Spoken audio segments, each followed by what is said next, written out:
Hey everybody, this is Tabor. Welcome to another episode of The Rundown. Glad you could join us today. Unfortunately, Studfit couldn't make it, but we do have a special guest with us today, and it is Bowser Santa. Say hello, Bowser.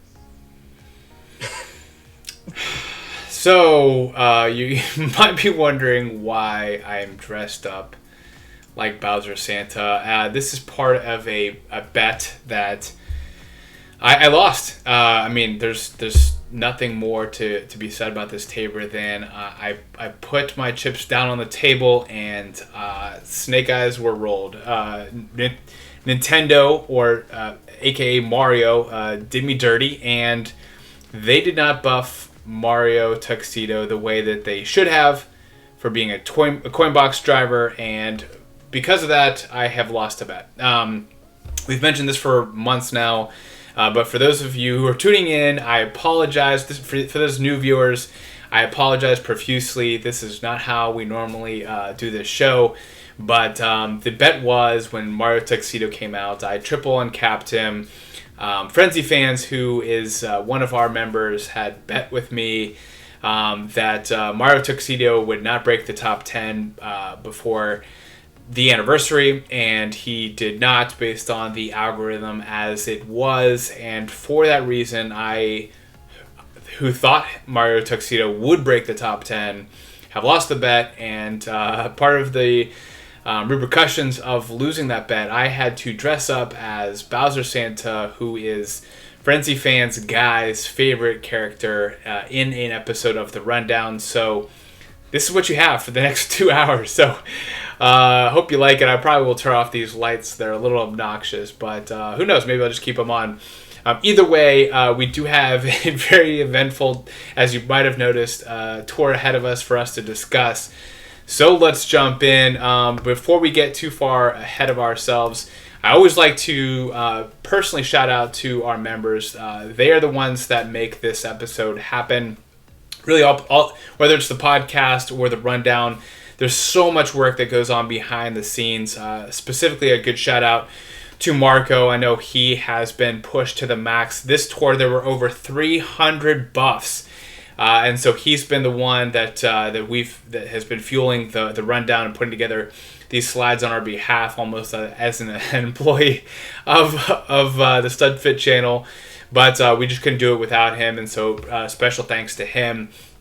In addition to these members that you see on the screen here, so many great members. We also, you see a little M there. We did get some mod support, so Puffton has essentially been slowly stepping away from her role as the only mod and has delegated some of those. So for those people you see with the M, they are the ones who are allowing us to be able to do this content and allowing me to not keep a close eye by the chats and keeping everything running smoothly. So special shout out to John Boy, Angelita, Larry 98, Hero of the Skies, and of course Puffin still having her hands on everything as well. So just special shout out to them. In addition to that, we have had some people join in or get upgrade their membership. Angelita specifically has moved up into her Super Studs. Would love to have some more estrogen on the podcast, so hopefully we'll have her on one of these episodes. We also had some other people move into the stud tier, so Great Ambition. I know he's got a lot going on, some school, but he really wanted to show some support, so glad to have Great Ambition, a.k.a. David, join us. And then you see WD Tiff Duds. This is the story where I described in the podcast where Wade III, who is the son of Kat Dada, he actually had been in and out of Mario Kart Tour and had kind of given up on it, but I was using my Gold Pass only account, and it became too much work for me, and so I didn't want to do it anymore. I thought about selling it, but I said, you know what, let me give it to somebody who will treat it well. So I gave my account, which is actually Tiff Duds' Studfit backwards. He wanted to keep the name, so kudos to him, but that is Wade III. Happy to have you on our stud tier. We have a couple also, some not duds included. So B-Rad Geo is a new Not Dud, as well as Alex Berklow. I know he has another name, but that's how I see it in YouTube. And then Reddy. Thanks for joining us, guys. You guys are making this happen. I appreciate your support. I never want to breeze by this slide. Thank you so much to these people. So, guys, we have this second anniversary tour. So there's a lot for us to talk about, but I think the mantra as we go through this rundown will be just keep calm and carry on. This was a popular meme back in, I think, probably back when the Ice Cup Challenge or Ice Bucket Challenge, back when dubstep was a thing. This was really, really popular, and I thought it might bring it back due to London as well as a number of other cities being incorporated in this tour. Just keep calm and carry on. I think there was so much hype building up to this unique tour, and then I think some people were just shocked. Some people were like, what do we do? There's so much cities. Just like enjoy it. And I think that's one thing specifically that I think I have to remind myself is as we look at top 10 lists, as we look at who got buffed, we take this game so seriously, more seriously than probably we need to. But I think it is important to remind ourselves as we go into year 3, and this is a personal dedication I'm doing to, and a personal priority that I'm going to be setting for myself, is just have fun. Guys, this is year 3 of Mario Kart Tour. If there's anything I'm going to be doing, if there's any flag that I'm going to be carrying, it's just to have fun. So I put this slide up here, just take a deep breath. Anytime you're thinking like, oh man, Silver King, Mario Tuxedo, Toilet Paper Mario, they all got done over because they all got all these cities and it didn't help them. Just take a deep breath. We have Vancouver here. We have LA Labs. We're having fun, guys. We're just literally, I'm in a Bowser Santa costume right now. Like, if there's anything we're going to do on this channel, I can promise you is have fun. And if this costume doesn't tell you anymore, then go ahead. And I think that's important if you do get overwhelmed, if you do get stressed, just sit back, take a deep breath, close your eyes, and picture Studfit in his Bowser Santa outfit. I mean, I just wanted to make. I have a shell on just to let you know. All out, guys. He's got the shell. He's got the Santa hat. He's got the Bowser costume. He's got everything going on. He's got the beard and everything. So I just want to. Shout out to Studfit for one being a man of his word, taking up, making sure that he holds up to his end of the bargain with Frenzy fans. And just realize that he is doing this for you. And so we just want to thank all the members. We want to thank all the viewers. And we have obviously some craziness happening on his end, but also, as we know, second anniversary is a big deal. So we're going to try to dive deep, get down into the nitty gritty of what this new tour has to offer, as well as year number 3, like Santa Bowser fit said. And we're ready to tackle this. So I hope you guys enjoy. Awesome. I appreciate you saying that. But fun will be at the forefront of what we talk about going into year 3. I mean, we have this fun game.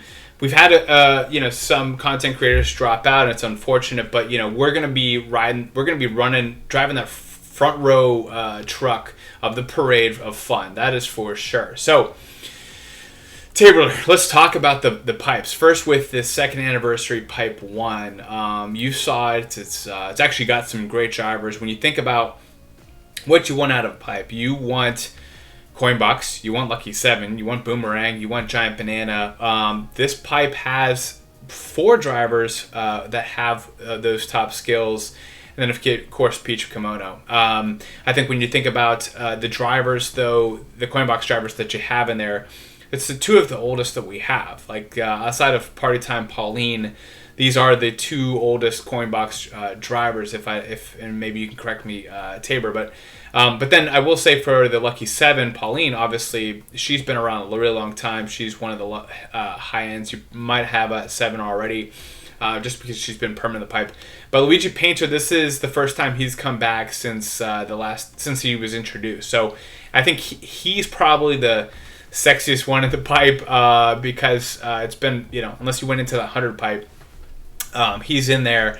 But overall, this pipe is a great pipe. You have these 5 spotlights, all of them drivers, but overall 12% high-end odds because you have 3 karts, 3 gliders in addition to these. That's phenomenal. And then even those karts and gliders, you have a unique selection, which we'll get to here in a second. But Tabor, what's your first thought on this pipe? There's a lot of great pipes, and there's a lot going on. But what was your thought on this pipe? Yeah, it's definitely a very interesting pipe. Very different from what we've seen before. First off, 12% is nothing to ignore. That's a big number. I know we had that LA gold pipe that came out that was a whopping 14%, which was pretty crazy. But 12% is really good. As you know, there's 6 drivers, three karts and 3 gliders. So I mean, you're likely to get something for every 10 pull. Not guaranteed, but likely. But it's just an interesting mix of characters. Like you said, I think you're exactly right. I think these are the 2 oldest coin box drivers. We've got some other ones that are. Peach Kimono was actually released not too long ago as a spotlight. Pauline, we haven't seen as a spotlight for a long time, and I think we were okay with that. And then Luigi Painter, I know Luigi Painter is probably one of the more ones that I think people would want to pull on this pipe. But me personally, it's not the drivers necessarily that would make me lured into pulling this pipe. It's actually the karts and the gliders. Because it's not just, as we'll find out later on, it's not just the regular high-end pool that you get to choose from on the karts and gliders, and there's some good ones in all that as well, which we'll dig down into. So this actually, I rank all of the pipes accordingly after they're revealed each tour, and I actually have this pipe as the number 3 pipe in the game, behind the LA gold pipe, as well as the one of the anniversary pipes that we had as well before. I think the first anniversary pipe. So, I mean, it's definitely good. There's a lot of good things in here, and it's an easy way for you to be able to get a high end if these are some characters that you're looking for. Especially if you're late to the game and didn't get a chance to get some of these earlier characters, this is a great way to get caught up. Really good point. And I think Nintendo's been going out of their way to make sure that the new players are getting caught up to speed. As for the new items, I think this is probably the biggest surprise of the entire anniversary. Literally all we knew going into this anniversary was that we were going to have all city tracks. They told us that. We knew that was coming. And really, any other speculation was wrong. Because no one was expecting this. And I'm not as a big fan of the reaction videos. I think, that's one of the reasons why the rundown was born.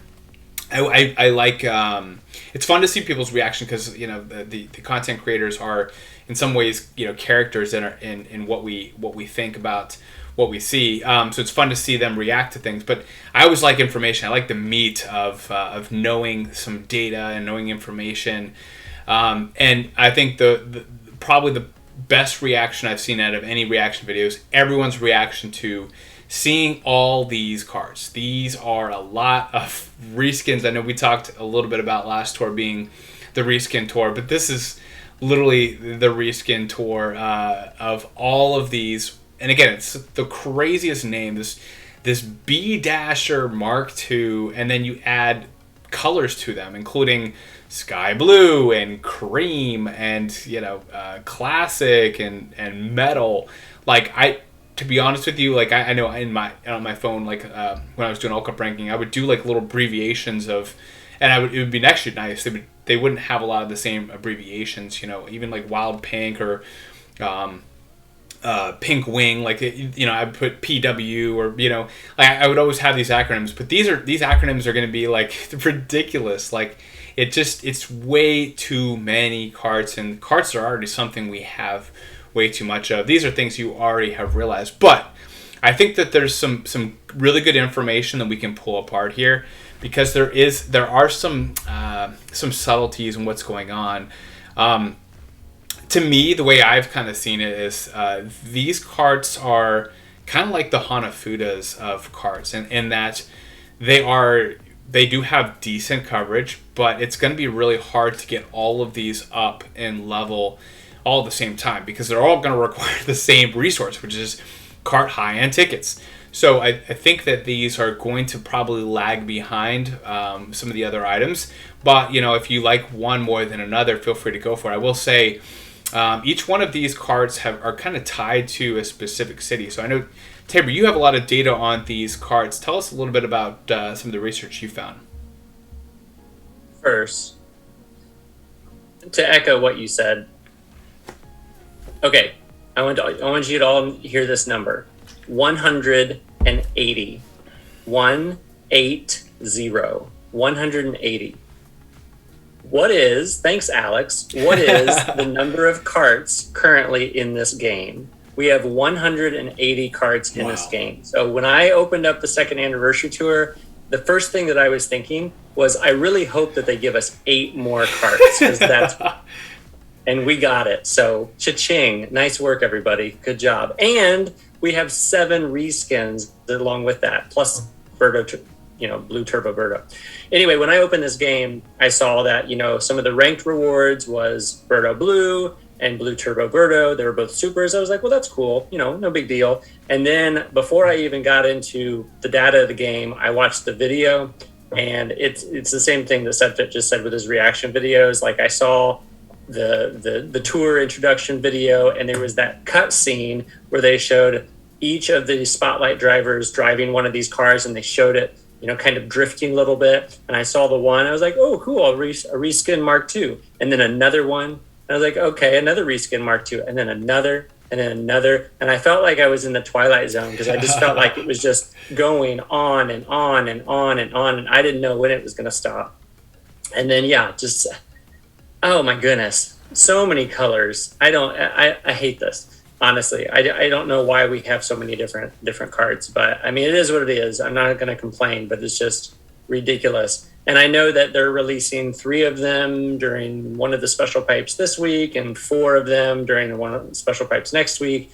I don't know if it's different for you, Studfit, but this doesn't make me want to just pull on these pipes. I don't know if I really care about these cards as much as the normal Joe does. And maybe a whale's different than what I am, but I'm not too excited. You've already pulled on a pipe for this, haven't you? Yeah. I was actually pretty fortunate. I think I got the well, you might just have to watch the pull video, but I did get all 4, and that was the goal. But I think out of all the reskins to do, I think the Mark II is a really good one.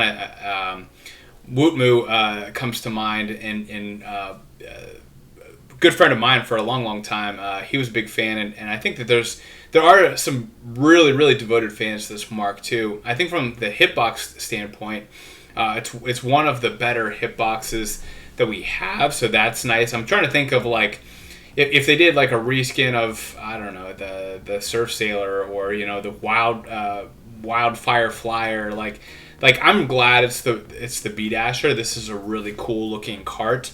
And I actually like specifically some of the ones that I aesthetically like the most would be the pink, the cream, the classic. Those are the ones that stick out the most to me. But I think all 3 of those have some like really unique color schemes to them. Whereas like the red B Dasher, and the green, I'm just like, we didn't need that. Like, we could have just done 4 or 5. And been content, but to come out with 7 of these new B Dashers to go with the original, I don't know. To me, like that's a little overdone. But that's what the Hanafudas are. I mean, we have those all, and we don't really use them. But I think if you had let's say you did have enough tickets to drop on a Hanafuda, and you used that it still has decent coverage. So if you put tickets on these, it'll have decent coverage. Now, the big glaring aspect is every single one of these carts starts out with all cities, and that's going to be a common thing we talk about throughout this episode, because that's all we have this tour. So literally every buff, every new track, they're all cities. And so I think from that perspective, there's some uniqueness to it. Deedle asks, will these have any real value, or are they just collectibles? Kind of tying back to the Hanafuda comment. And I do think they could have value, but I don't think you can really put any stock on any one of these. I know that for myself, my personal hypothesis and like the ones that I went into these the first pipe at least trying to get was the Jump Boost Plus carts. First of all, they look cool, but then also the jump boost skill is my personal favorite skill for T-Tracks. But if you look at each one of these carts, they are kind of slightly tied to a city. So this red B-Dasher, slightly tied to New York. This pink B-Dasher, would you say it was 6 out of 8 were tied to Paris? Yes. Yep. The classic to London, the sky blue to LA Laps. Now the metal, that one's kind of got a split. What was the split again? The metal is split between Tokyo and Berlin. And then the cream, that was mainly Vancouver. And then the green B-Dasher, mainly in Berlin. So, right? Sydney, I'm sorry, Sydney. So, yeah, I think if you like the Vancouver is your city, and you like having, or maybe that's a city you didn't have a lot of top tracks for, maybe try to go and try to pull for that card and put tickets on it. I know I already saw Shy Guy Kart, who is a member of our channel. He went pretty hard into that pink B-Dasher. I expect, he living in Vancouver might go for that cream B-Dasher too. But I think from that perspective, if there is a city that you really like, or there's something that you are kind of tied to, some nostalgia, I could imagine Aussie Kart pulling on that green B-Dasher, him living in Sydney. So I don't know. To me, that part of it is kind of cool. It is kind of collectible-ish. But there's when it comes to the value, there's just no way to predict. I'm going to kind of go off of some of the skill and some of my aesthetic preferences, but overall it's going to be really, really tough to be able to anticipate. So Kart Data asks, so many items receive City Bus this tour along with the 7 new city carts. Are we getting ready to see cities become more of an integrated into our regular tours? And so, and I think I debated on where to talk about this. I think it makes sense here. I do think having all of these carts and all of them really strongly tied to cities in a city tour where all we have are cities, I do think year 3 could see a much higher rate of cities. I think that spectrum, we could land anywhere on there. I would hope that, my personal preference would be that we have cities just treated the same way as every single other track. And I would love to see that. I don't think it'll be quite that way. It might be like a 20% or 30% of the tracks that we get. But I would love to just do away with the city little caveat that we put on all of our buffs, because that would make things a lot easier. Now, I think also Night Rosso asked, what is the best and worst looking of the new B-Dasher alts? I kind of talked about my favorite being the pink and cream. But is there any B-Dasher alt that you see has more potential than others to be a great kart? And I think the answer is no. I really don't think we. I think a lot of what we do is try to predict what's going to happen in the future. I don't know what's going to happen with these. This is unprecedented. We'll have to see what happens. But Tabor, I'll let you describe. Do you have a personal favorite kart that you see here based on aesthetics or based on a hypothesis, and then what do you think will happen from these cards? Do you feel like you have an idea of which one will be more valuable than another? I think aesthetically, the one that stood out to me the most once I got over the shock that there were 7 of them was Classic. I really like the look of that one. I think Classic B-Dasher Mark II looks really good, as well as Metal. It's just something about the whole black and the gray kind of clashing with each other. I think those two I like the most by looks. Now, one of the things that we're going to talk about in this video is how we have kind of revamped the algorithm a little bit, and we'll go into more details about that later. But after revamping that algorithm and plugging these things in there, because obviously all of them do have 8 courses. They're all cities. They have different cities. They also are all different skills. So they have, so there's different, differences there, as well as their use in ranked. Not everyone is equal in terms of how many times that they're used in ranked, both this week and next week. So just the preliminary rankings of these 7 carts are kind of in 3 different tiers. The top tier is the cream, B-Dasher Mark II and the red B-Dasher Mark II. Those two I have valued at the highest level, which is still not very high because they're brand new. It's like in the 114s or 118s or something like that. But again, Cream has jump boost and red B-Dasher has mini turbo plus. So I kind of have those as like the top tier ones. And then the middle tier ones are pink, classic, and metal. And then the bottom tier ones, the ones that currently have the lowest value according to the algorithm that we created, is sky blue, and green is at the very bottom. But again, it just depends on if these cities are going to be reoccurring, like Studfit said, and whether we end up seeing how they get buffed from here on out. It just depends. But right now I have cream and red as the top. But again, it's so early that it really could mean nothing. Some of the ones on the bottom could jump ahead of those in the middle or on the top, so we'll just have to see how it goes. But again, they're all equal footing. They're all cities, and we'll just have to see what happens. But these are the carts. Now, in terms of whether they become Hanafuda, which I know Hanafuda is just kind of like something we laugh at whenever we hear those words, we hear that word, because it's not very many people are going to use tickets on that. Not very many people are going to be using it in ranked. I don't think this will be as bad as that. All the Hanafudas were gold pass gifts, whereas these you do have to pull on a pipe to be able to get them. So just because of that, I see them having better value than the Hanafudas. But will they be middle of the? Because there's a lot of items that get released that just stay middle of the pack and really don't move from there at all. And these could very easily be some, but we'll just have to see what other. What might come May in these next couple tours with the buffs and the different things coming.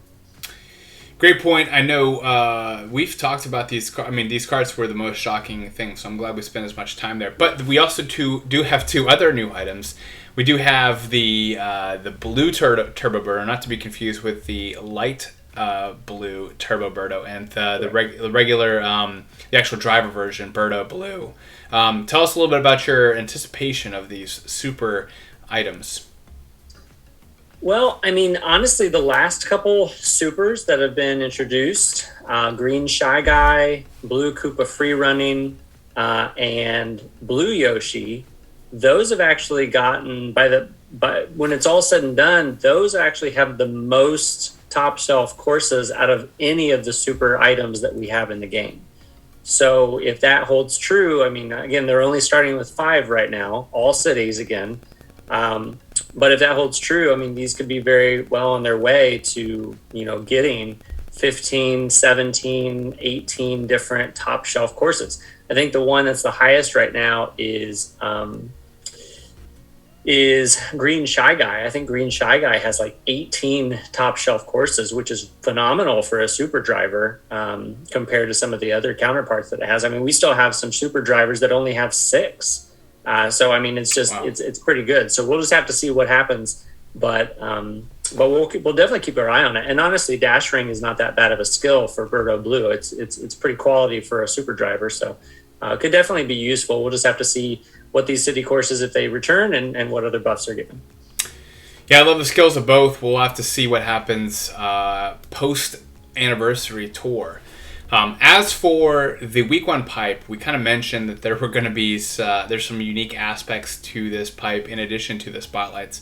For one, obviously you have next week's spotlight drivers as a possible high end, but we have some really, because that's the thing, is all the spotlights are drivers for both week 1 and week 2. But we have a special non-spotlight items thrown into the mix of already a large variety of items, such as carts. We'll talk about first. But Tabor, as you looked into this, I don't want to steal your thunder. What you see and what were your thoughts on these special non-spotlight items? So we have 37 regular high-end carts that are in every pipe, and that's what you can see up here at the top section, and these are just the ones that usually you have a spotlight and then you have a non-spotlight, and you could get one out of any of these, and all of those have an equal percentage chance of being pulled. Not very likely if you're focusing on one specific one, but they all have equal percent of chance. Usually it's 1 divided by 37, and whatever that percentage would be is your chance. So again, not very likely.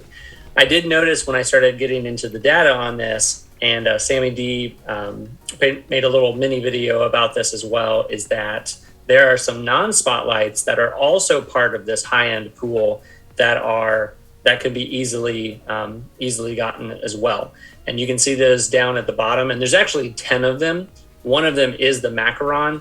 The Macaron is a regular high-end, but it goes with this category down on the bottom as well. You have Yellow Taxi, Blue Badwagon, Kabuki Dasher, Double Decker, Fast Frank, Pinch Hitter, Lime Tea Coupe, Painter, Quick Shawl. Those are not regular high-ends, but they are involved in the pipe. The other thing that I noticed is that every single one of these 10, including Macaron and the 9 on the bottom, have a boosted percentage chance of being pulled. And it's a significant boost. All the regular high-end carts have a 0.0265% chance, which is not very likely.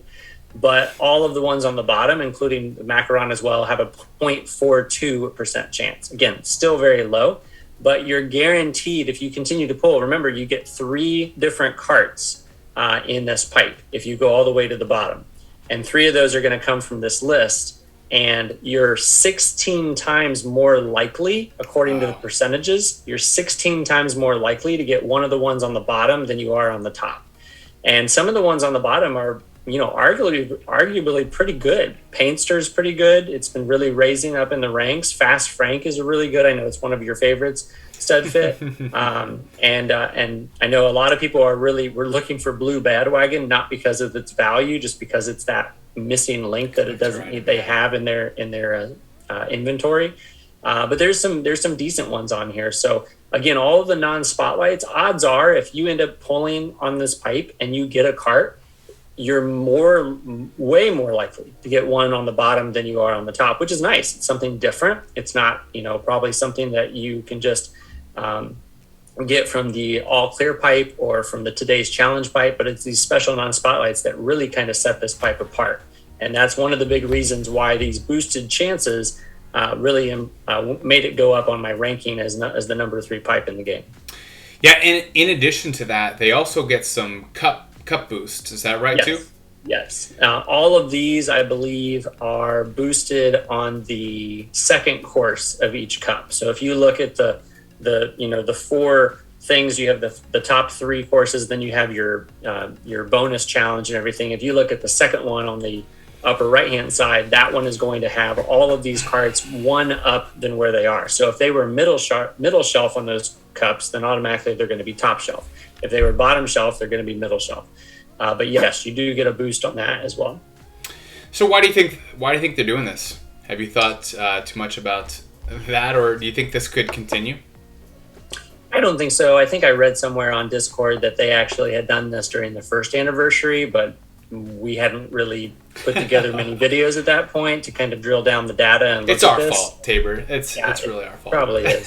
But it's nice that you have a higher pool. The other thing that I noticed on these pipes is that, normally a typical week 1, week 2 pipe typically has about 170 to 175 different items that you could possibly get. We're talking high-end carts, drivers, gliders, supers, normals, all of those different things. This pipe has 193. Wow. So a lot of it is because of the extra spotlight drivers. A lot of it is because of these special non-spotlights as well. The other thing is that normally every pipe has anywhere between 70 to 75 high ends that you could possibly pull. This one has 93. So, there's just a lot more variety in this, which I think is good for the game. It's good to be able to have these, and they didn't give them equal chance. You're more than likely get some of these more obscure ones down the bottom, which is really nice, I think, on their part. More charity. Yeah, I think that what intrigues me the most is that it's a higher percentage than the other carts that are normally in there. Now, I think with the carts, it makes less of an effect just because there's so many. You look at the screen, you're just like, okay, so I'm going to get one of those. All right, that's a lot. But for the gliders, I think things are a little bit less variable because there's just a lot less gliders in here. Anything that stands out from the special non-spotlights, I see actually a lot of old items with it mixed in with some new items. I think the new items obviously being the home field glider, the easel. But you see most of the other ones, though, are stuff that's been around. Yeah, for sure. I mean, you can see that, you have your 21 normal ones up top. Then you have the 8 down the bottom. Now, actually, 2 of the ones from the normals should be down here with these 8. I believe Butterfly Wings should be down there, okay. And the Soaring Jack, I believe, should be down there. And when you say down there, meaning that it's higher odds? Higher odds, yes. Okay. Now, I did misspeak. I misspoke just a little bit on the last slide. There are 10 special non-spotlight carts. There are 10 special non-spotlight gliders. 5 of those 10 have boosted odds this week. The other 5 of those 10 have boosted odds next week. So it's kind of split, and I should have made that distinction. But the boosted odds this week for the carts are Yellow Taxi, Kabuki Dasher, Quickshaw, Macaron, and Painter. The boosted gliders this week are Fair Flyer, Full Flight, Purple Umbrella, Purple Oil Paper Umbrella, Strawberry Crepe, and the Flying Easel. So those are the ones that have boosted odds. The other special non-spotlights that I didn't mention will have boosted odds during week 2 pipe. It'll still contain the boosted odd ones this week, next week, just at the normal level.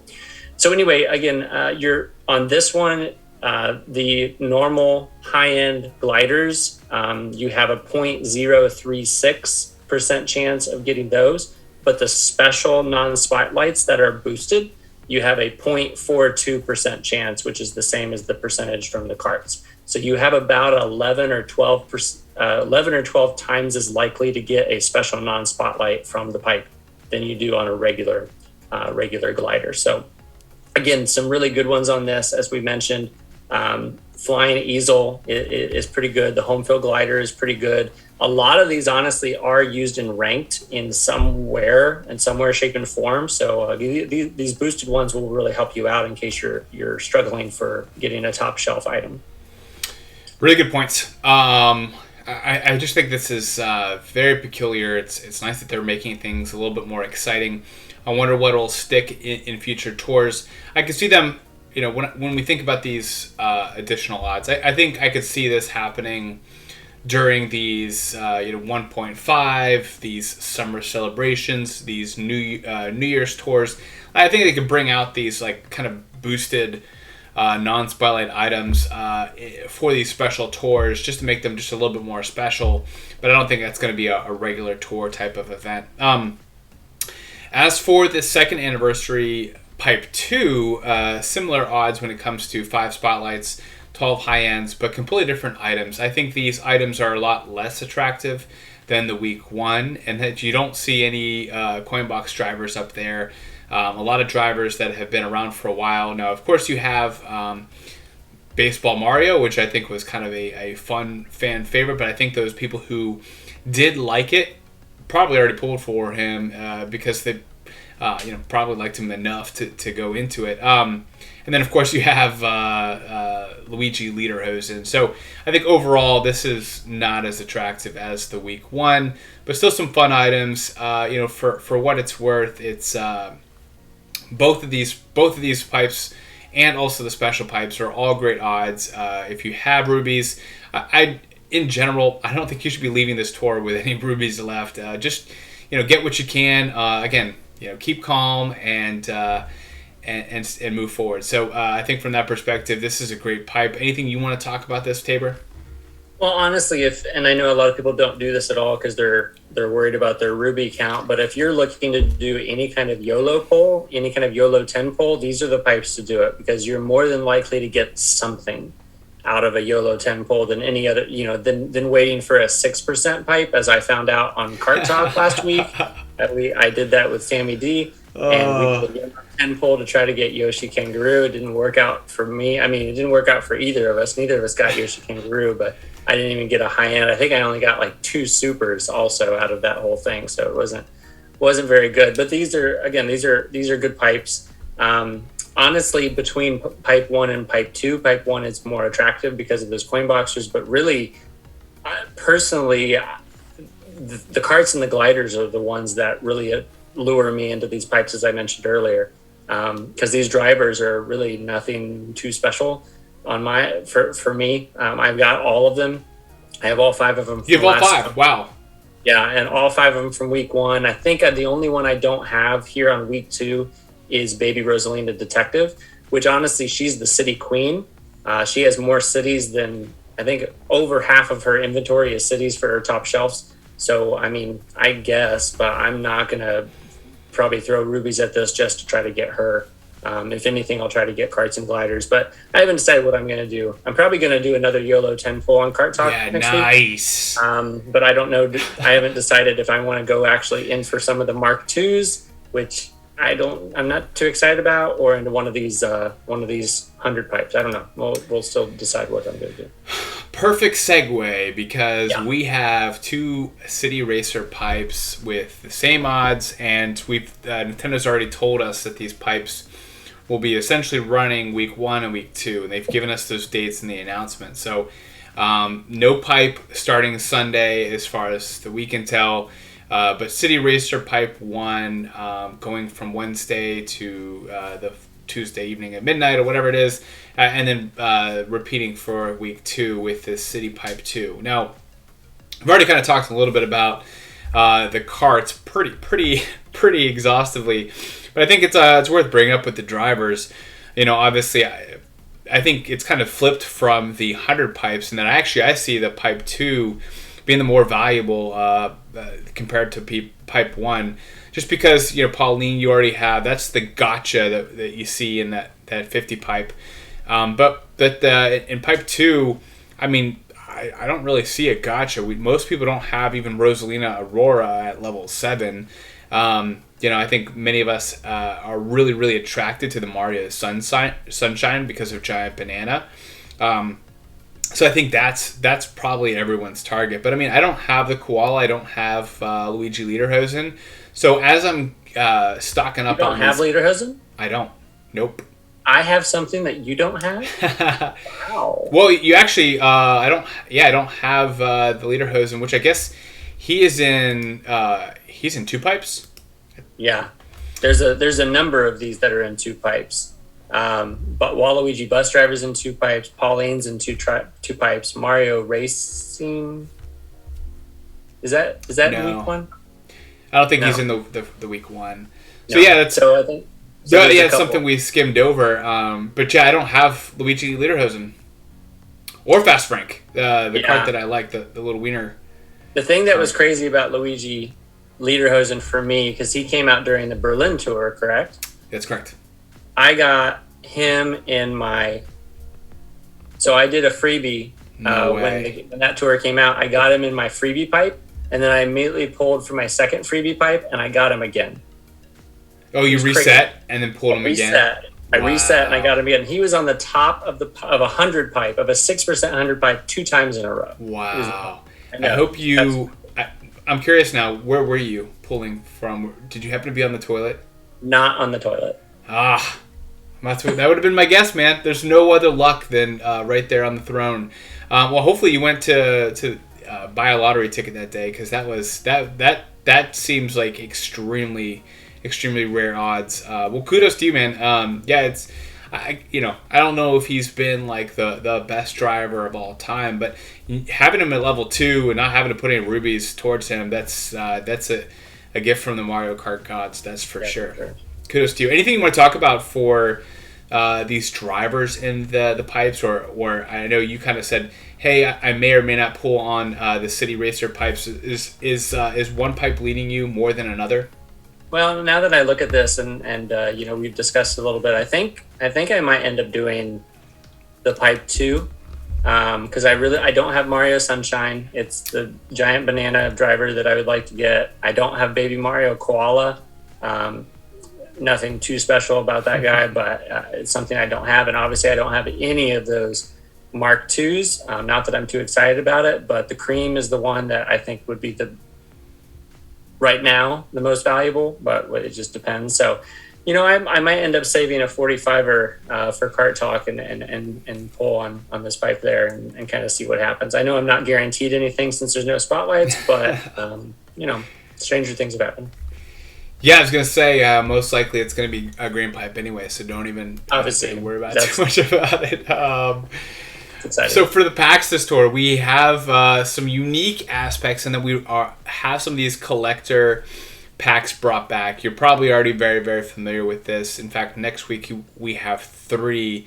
This week we have 2. This week we have the Sunset Clouds and the Crimson hop rod. I love all the hop rods, so I obviously that any of them look great to me. Crimson being a stud to me. Now the Sunset Clouds, it's been around a lot longer than the Crimson hot rod, or really any of these carts that are in these commemorative items. I think for me, I'll be getting all of them 3 times. So that's my perspective, though. I think that if you are having to decide between premium packs and these reward challenge and all these other items, premium plus, etc., you're going to have to probably pick which ones you want. I think for me, the Sunset Clouds is probably going to be the one I'm going to leave home without getting if I had to. With the the pinch hitter being right behind that. I know that there's two, one's just red, one's white. I really think that reskin's really lazy, but whatever.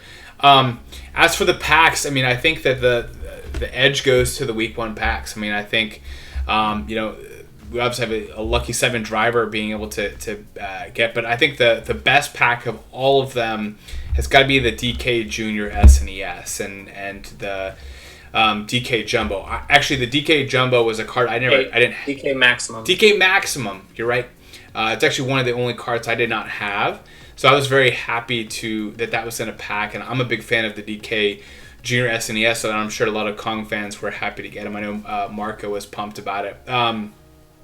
So I think from that perspective, that's probably the pack to get if you're going to get one and you need some rubies to get some of these Mark IIs.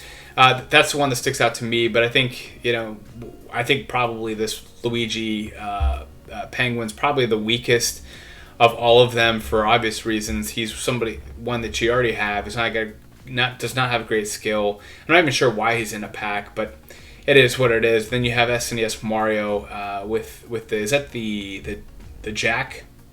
Swift Jack? Swift Jack, yeah. Jack Swift, something like that. But neither one of those packs are really that great, and I'm debating on even getting either one of those, but I think I'll have to just to get the rubies for the special pipe. Token shop, I think we don't really have to break this down. You're going to get them. Just get the tokens. But I think you brought up a good point, Tabor, just about how common they are. Yeah, so all 6 of these are a daily select item. So again, you're going to get them no matter what, as long as you grind a little bit. But this will help you be able to get a little bit closer to that level 7 and maxing out your daily selects if you haven't already. And if you have already, it's just free coins, which is nice.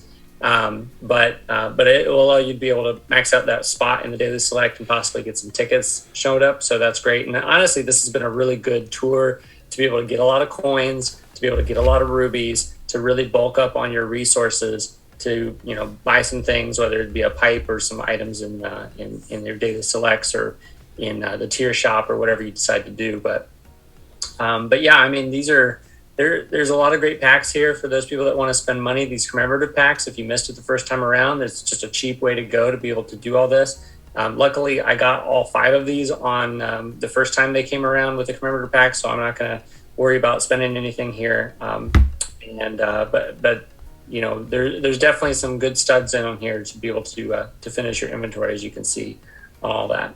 And just finishing out this slide, your rewards challenge, which hopefully you guys will continue to do all of your cards each tour, because it's just grinding and be able to do specific tasks, objectives to be able to do this.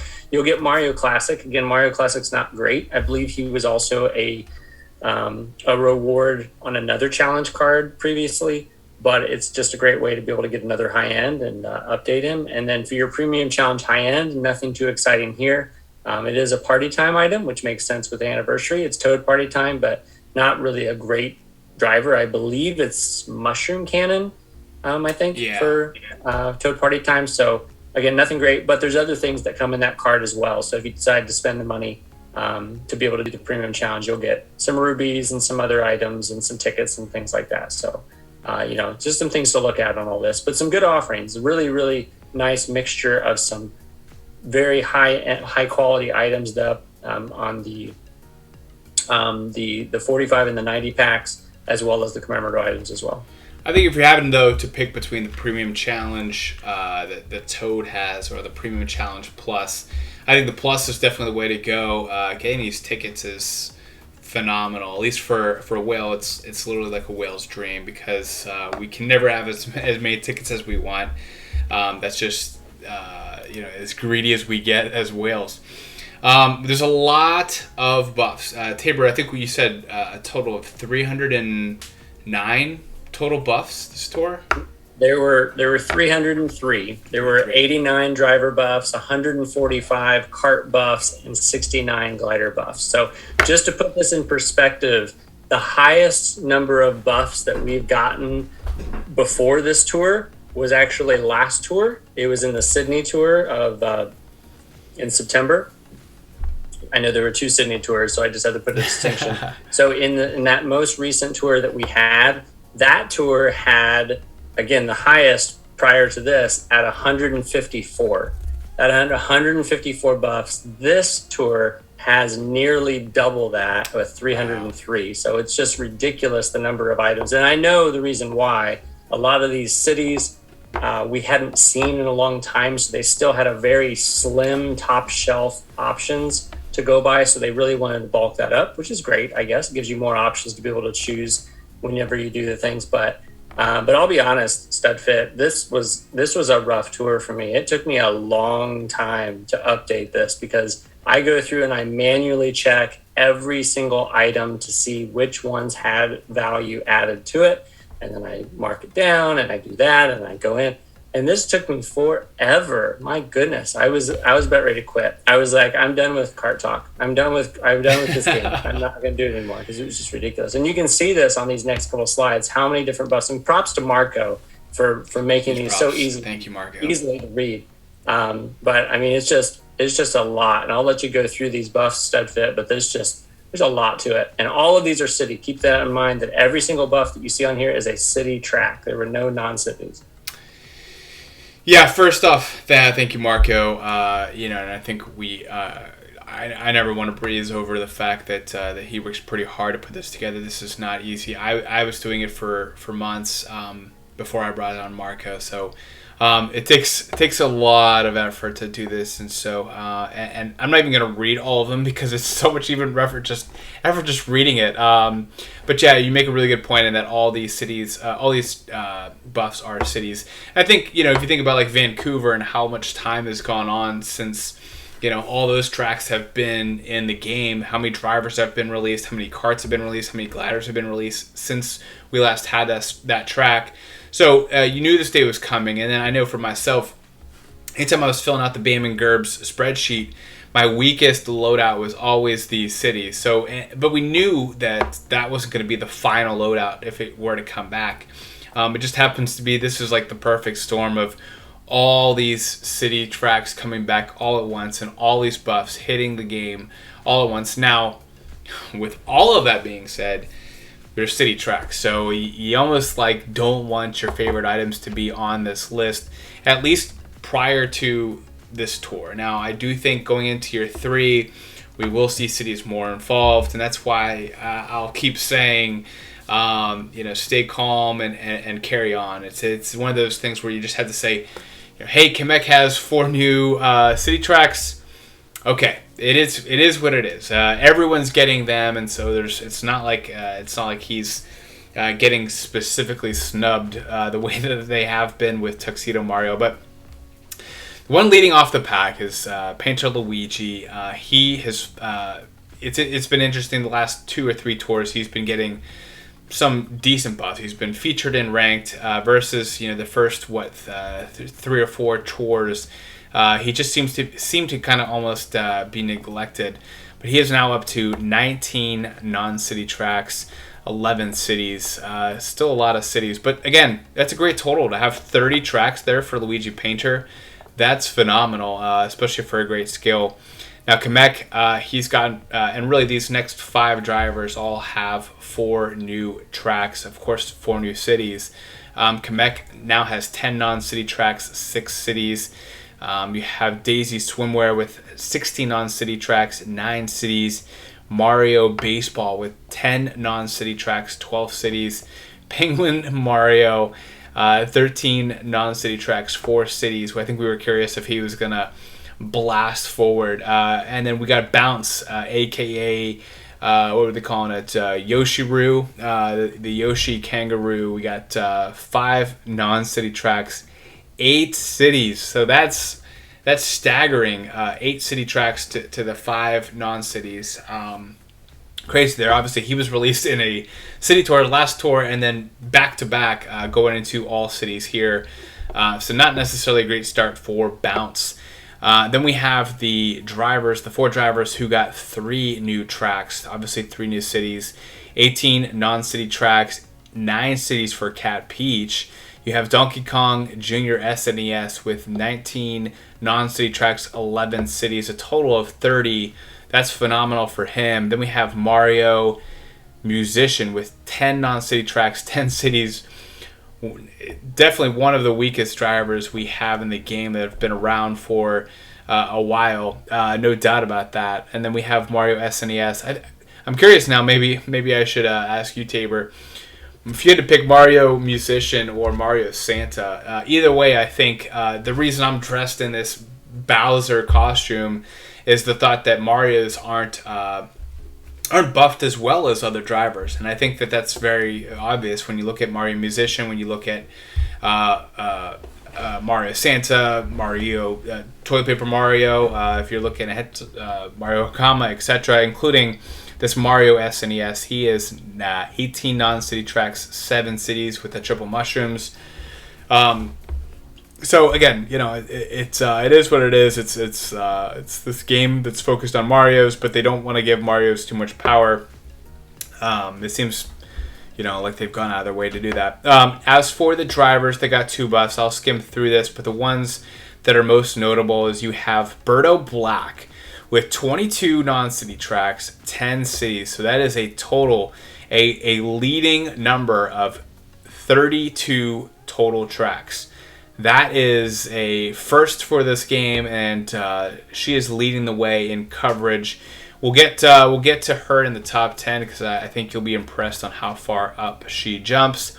But you have Bowser Santa, obviously a driver that you gotta like, especially with Coinbox, with 17 non-city tracks, 4 cities. So he only had 2 cities prior, which is a great rate for a Coinbox driver.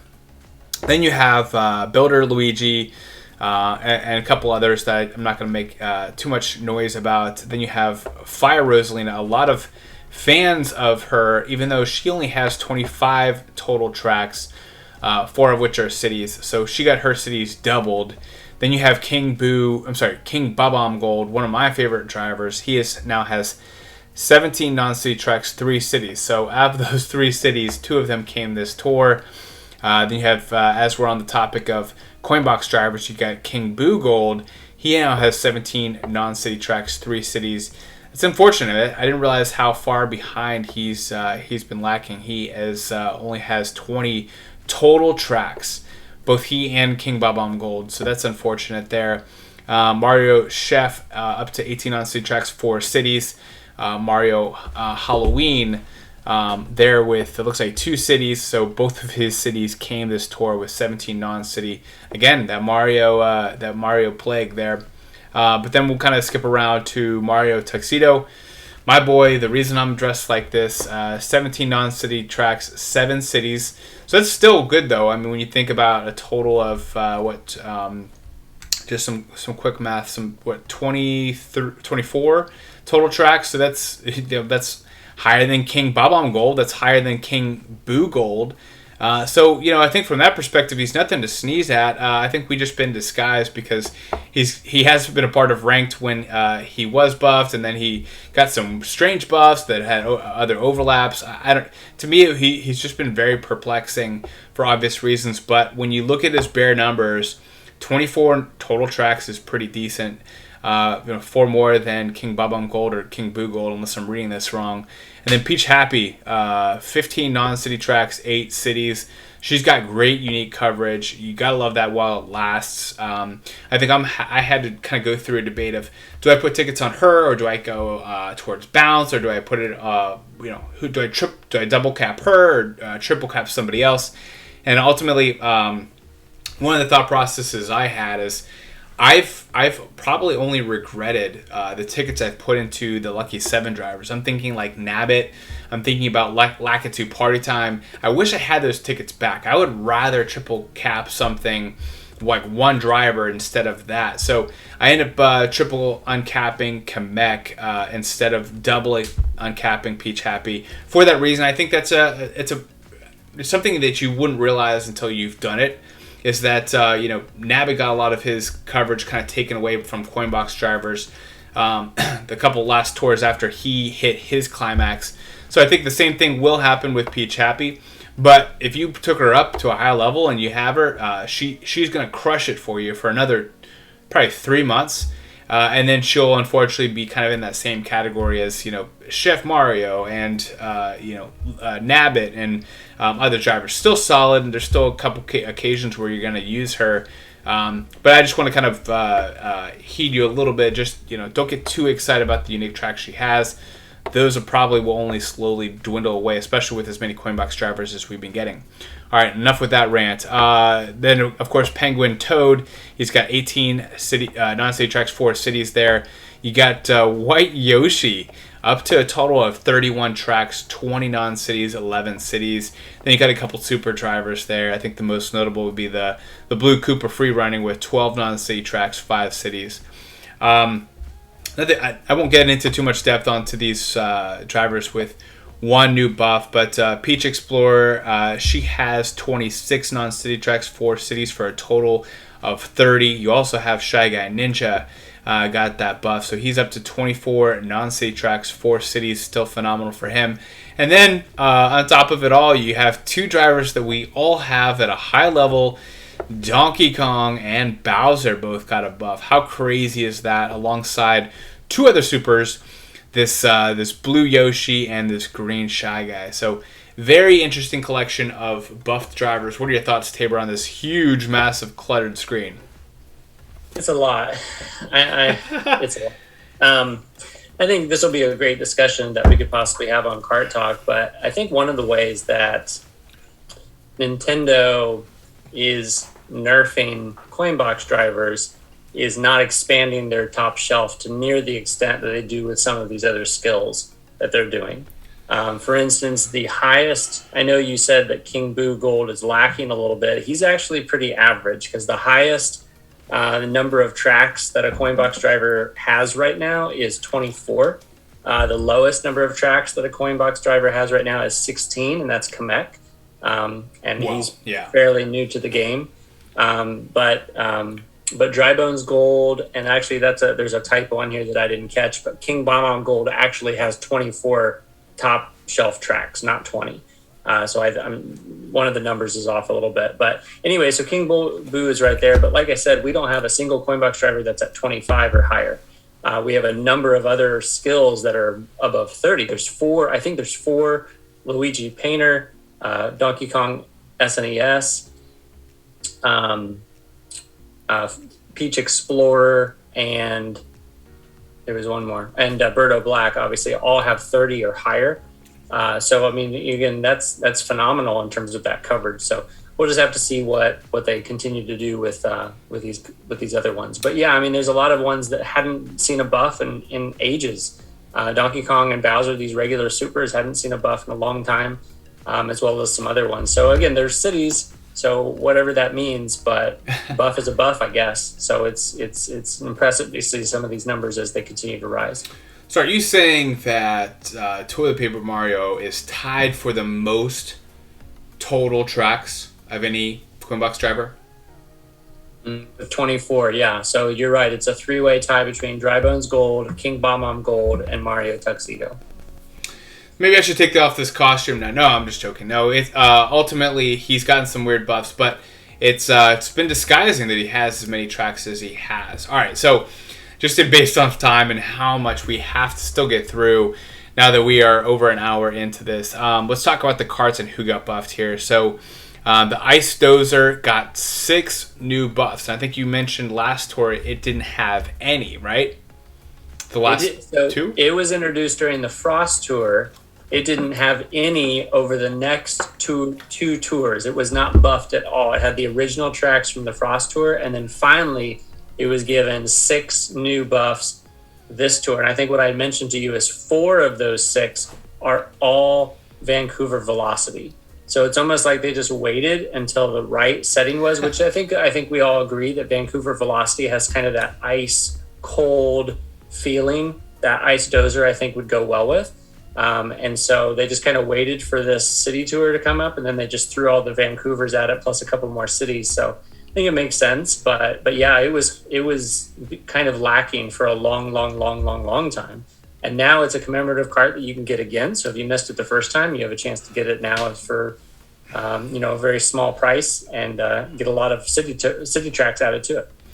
So it's interesting. Something to tuck away just from hearing that is that, when we saw it not get buffed for 2 tours, and I think you pointed it out, we should have thought about it and said, oh my gosh, maybe next tour we'll have a lot of ice tracks, we'll have a lot of tracks that it'll receive all of its buffs, all of its collected equity that it would be receiving in buffs all at once in next tour. And so, I think if let's say a Surf Sailor reskin comes out and then it goes 2 tours without getting buffed, we could probably expect some kind of summer or some kind of LA or some kind of thing coming up. So just tucking that away, we pointed it out and we didn't finish it and conclude with making that guess that Vancouver or some kind of ice city would be coming out in this city tour. But hey, hindsight's 2020. All we can do is take this information, tuck it away in case this happens again. So I'm going to be excited to hopefully pull that detail out. As for another driver that got a lot of buffs during the city tour, a lot of fan favorites, Silver King, I even think about Frenzy fans. I know he went deep into the pipe twice. I think he got it this 82nd item and then the 99th item because he needed it for All Cup ranking. But he got top 100. That's all that matters. But he got 5 buffs, so it has now 10 top non-city tracks and then 6 cities. Still not bad. Still outnumbers the cities there, but I never really want to see anything above 4 or 5 when it comes to the city tour. And then as for the items that got 4 new buffs, you see the looks like this is the Mark II, the regular Mark II. It has 18. Obviously, it being a part of the pipe, it got a lot of city buffs there with 18 non-city tracks, 7 cities. Not bad there. A total of 25. But then this Black Cat Cruiser, we were all expecting to be extremely useful. Got a lot of city buffs here. So it has 6 non-cities, 7 cities. Lime T Coupe, I haven't been as aware of this or what kind of tracks it has, but it now has 13 non-city tracks, 11 cities. 11 cities is a lot, as you can look kind of around the screen. That's tied for the most, and it doesn't even have that many non-cities. But I'd say 24 total tracks is nothing to snuff at. So we'll see how it moves forward. And then the Paintster with 15 non-city tracks, 10 cities. Obviously, one of the hitbox kings there. You got to like that. Now, moving into the karts that got 3 buffs. I'll kind of skim through some of this. I will say, I'll kind of point out the Inferno Flyer up to 18 non-city tracks, 7 cities. You got Tabor's favorite, Tabor's Zoom Broom with 7 non-city tracks, 4 cities there. Romby Runner, that's a one to point out. It got 3 of its 5 cities here this tour. Now up to 21 non-city tracks, 5 cities. The Sunny Surf Sailor up to 13 non-city tracks, 8 cities. I was hoping that would get better buffs, but only up to 21 total tracks there. As for the karts that got 2 buffs, the main one that I'm concerned with is this Dark Hop Rod. I am projecting this to break the top 10. It now has 13 non-city tracks, 5 cities. Interesting there. I think out of all these, the ones with the highest city non-city count would be the Fast Frank, 19 on city tracks, 7 cities. So that's a total of 26 total tracks. That is phenomenal there. And then the Jet Cruiser with the same number. That's phenomenal for even a kart that hasn't been out quite as long, especially being released in a city tour. So phenomenal there. That's a lot of tracks there. And then to round out our list, the items with 1 buff there, you obviously see the Black Dozer, 21 non-city tracks, 2 cities there. So half of its cities came right then and there. And then the Pink Dozer, I like that. Nothing really else kind of really stands out. The Koopa King, it got its only city this tour. So kudos to him for holding out as long as he could. And then the Sweet Day Tripper, 17 non-city tracks, 2 cities. Now, we already have a lot of karts, but what are your thoughts here, Tabor, on the kart buffs? So unlike the drivers, we don't have any karts that have broken 30. We don't have anything really close. The one that's the highest in terms of the total number of tracks that it has is actually the Black Turbo Birdo, which is not part of this list this week. This tour, it did not get any buffs. Black Turbo Birdo has 27 total tracks, but we do have a number of these that are on this list that did get into 26. You'd already talked about a lot of those as well. But as you can see, Ramby Runner got 26, and Fast Frank got to 26, and I think there was one more. Yeah, Jet Cruiser got to 26. So they're all pushing their limits. Again, we're always going to have a little sprinkling of some cities now. Anything on this list is going to have at least 1 city track. But yeah, interesting nonetheless that some of these are continuing to creep up. Again, nothing too crazy here. I know a lot of you are kind of chomping at the bit for our rankings, and they're coming up, so don't worry. But a good selection. There was a lot of karts. Like I said, 145 different buffs happened for all of these different karts. So there was a lot of changes this tour. Yeah, looking at this list, it is interesting that the only the Dark Hop Rod got city buffs. The other 2 hop rods did. I don't see anywhere on here, so I would assume that's the case. But I think the downside are those karts that we were getting in that week 2 pipe, and some of us were pulling only for things like the Silver King or the Black Cat Cruiser or the Ramby Runner. It's interesting that they all, as we were anticipating their value to keep going up, to kind of hit this little speed bump city tour. But again, who knows what will happen in the future. We could have a lot of cities going forward, and we'd be looking back at this and the way that we were talking about cities as a joke. So again, stay calm and carry on. We're going to carry on right into the buffed gliders, the Polka Dot Manta glider. Man, it's such a beautiful glider, but we haven't seen good buffs from it. We just haven't. It's got 14 on city tracks, 10 cities for this beautiful glider. And then moving on to the gliders with 4 buffs, we have the easel, and then the home field glider. Both of those are the non-spotlight gliders in this 100 pipe. But I would not say that they have great coverage. When you think about 11 non-city tracks, 11 cities for this flying easel, and 11 and 11 for the home field glider. Not great there. We have the Silver Surfmaster, which I do think will be a very valuable glider going forward. But unfortunately, it's got 5 non-city tracks, 8 cities. You never like to have that the cities outnumber the non-cities there. And then you have the Dream Glider at 12 non-city tracks, 3 cities. You have the Glinting Glider, 17 non-city tracks, 8 cities. The Great Wheel, Ship's Wheel, 5 non-city tracks, 7 cities. That's so many cities. Again, it came right off of anything coming off of last tour. It's going to get double whammied there with these city buffs, and it is what it is. Going forward, just kind of skimming through, you see the Spider Glider. I think that's what that is. I'm trying to look really close, and I also have this Bowser hat on that's blocking my view. But 19 non-city tracks, 5 cities there. And then the beautiful Sunset Balloons, 21 non-city tracks, 5 cities. It's a total of 26 total tracks. That's phenomenal for that the Sunset Balloons. As for the gliders, they got 2 new buffs.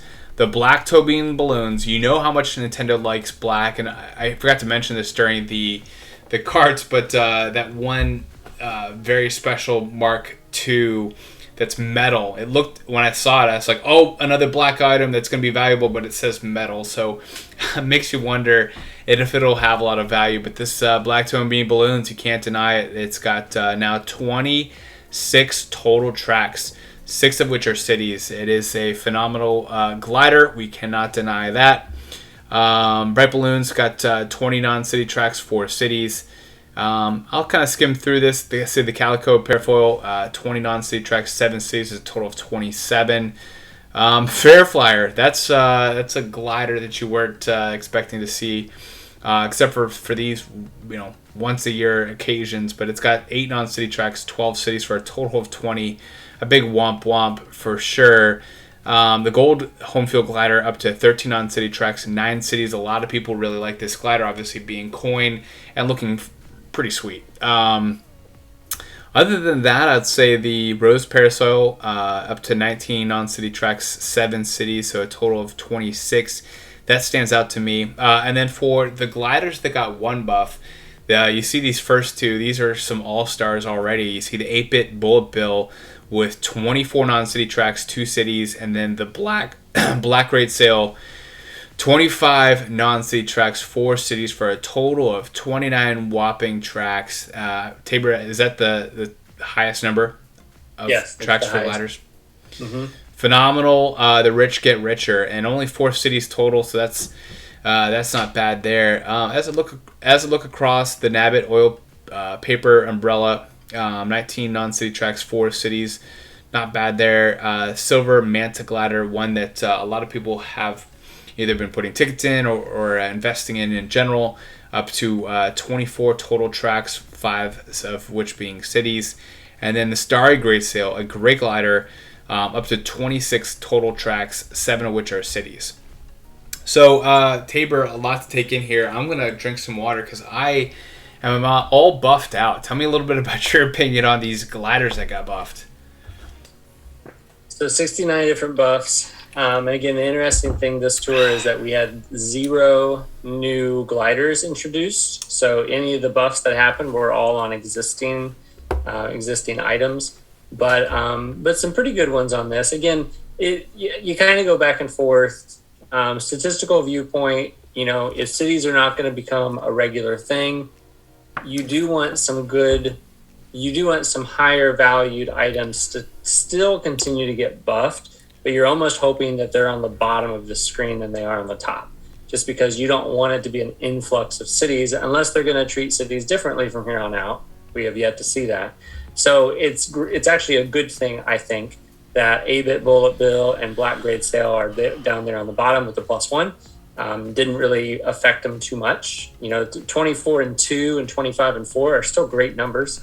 Plus, they're going to be helpful this tour at least once in the city tours, depending on what else that they have. So overall, again, not as comprehensive as a list compared to drivers and karts, but still overall really good. But yeah, you're right. Nobody's hit 30 yet for the gliders. We have 29 with Black Great Sail. Dry Bowser Umbrella and 8-bit Fireflower are both at 28.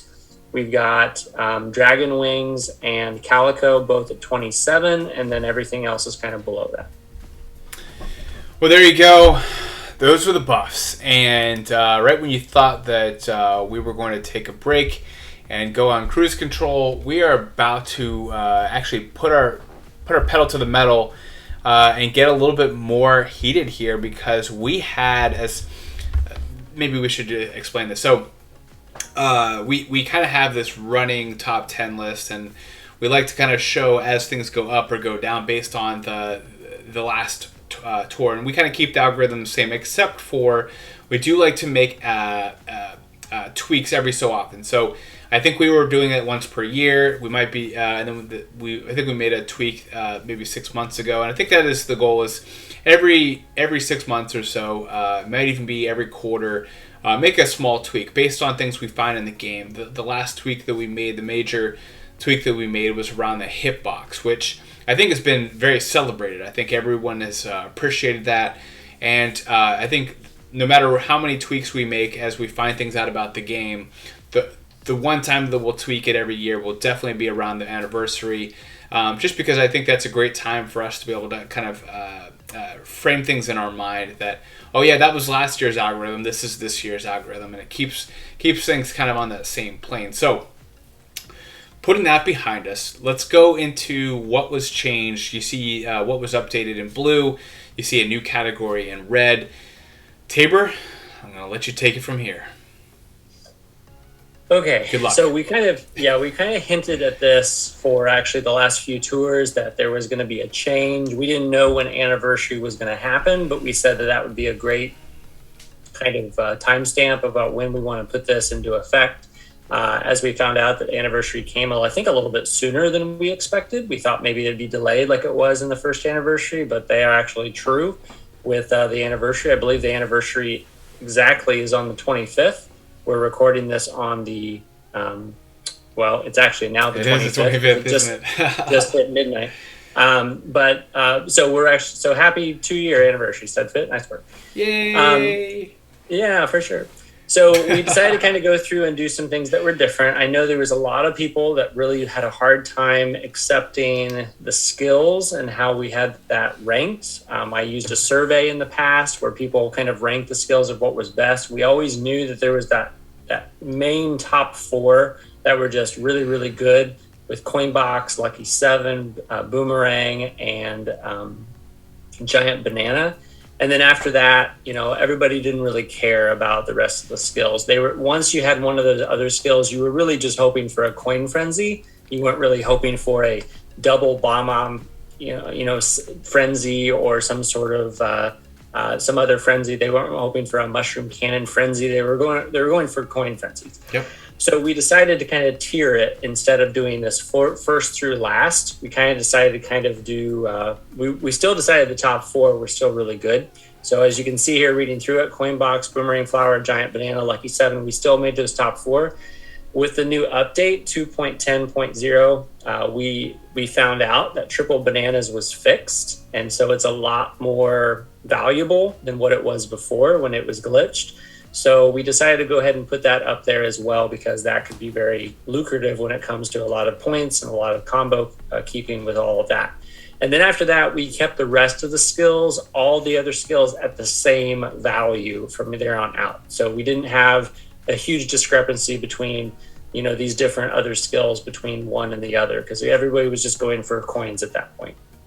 So that was changed with the skills in terms of the ranking of that category.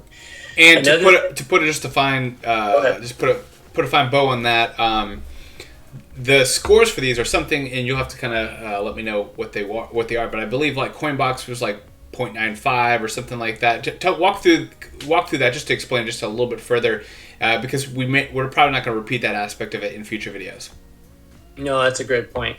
Here, I'll go ahead and give you the numbers right now. So I made these based out of 100.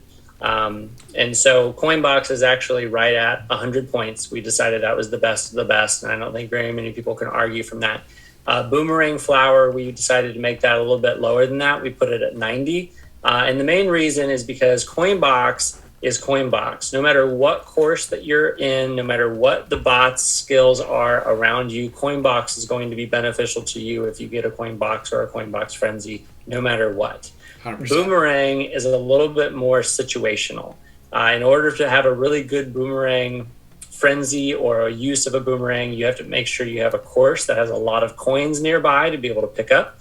You also have to make sure that you have a driver that's not you, that has a coin box and has got a coin box and is using a coin box at the same time that you're using your boomerang. So there's a lot of things that have to line up for that. Still a very valuable glider, but it's very situational. Giant Banana, a lot of people could argue that's even better than Boomerang. I have Giant Banana at 85, so just a little bit below Boomerang, but pretty close. Lucky 7 I have at 80. Triple Bananas I have at 75. And then the rest of the skills I just put as a flat 60. So there's still a gap.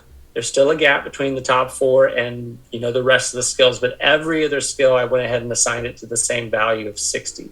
just to make sure that that was flat and even. So those people that had hearts or double bottoms, I know a lot of people love Peach Explorer, but she didn't have the greatest skill. Now she's kind of even with a lot of the rest. It really helped boosted her value a little bit because now it's not going to be as detrimental as what it once was. Yeah, and just before you move on to the combined ranked value, because I think it's a really interesting category. I believe 100% on this, and I think that there will be some people that I think probably want to sound cool that'll say the Boomerang is above Coinbox, but in my mind, what's a safer investment? If you want to invest in to buy $10,000 worth of lottery tickets or buy $10,000 worth of stock in S&P index funds, you go the index funds. That's always the smart investment. Is put it in a sure 10% investment versus you could win $1 million or you could just waste $10,000. So in my mindset, that's how I'm thinking about it. Is that Boombox is high risk, high reward, but most of the time it might be fun, but it's honestly it's not how this. It's not how you should really be, spending all of your time playing this game, and I don't think you can count on that every single time. And that's why Coinbox is above there. But again, it still has a lot of respect. I think those Boomerang fans, Boombox fans, you're very proud of this. If you want to argue it should be closer to Coinbox or at Coinbox. Unfortunately, I personally believe that you are wrong, and it's my list, Tabor and I's list. So you might just have to accept that Coinbox is king. You see the logo there. There's no doubt that this game is surrounding around Coinbox. I'm excited to continue. The Boomerang drivers are introduced and used, but Coinbox is still king. You still control your power.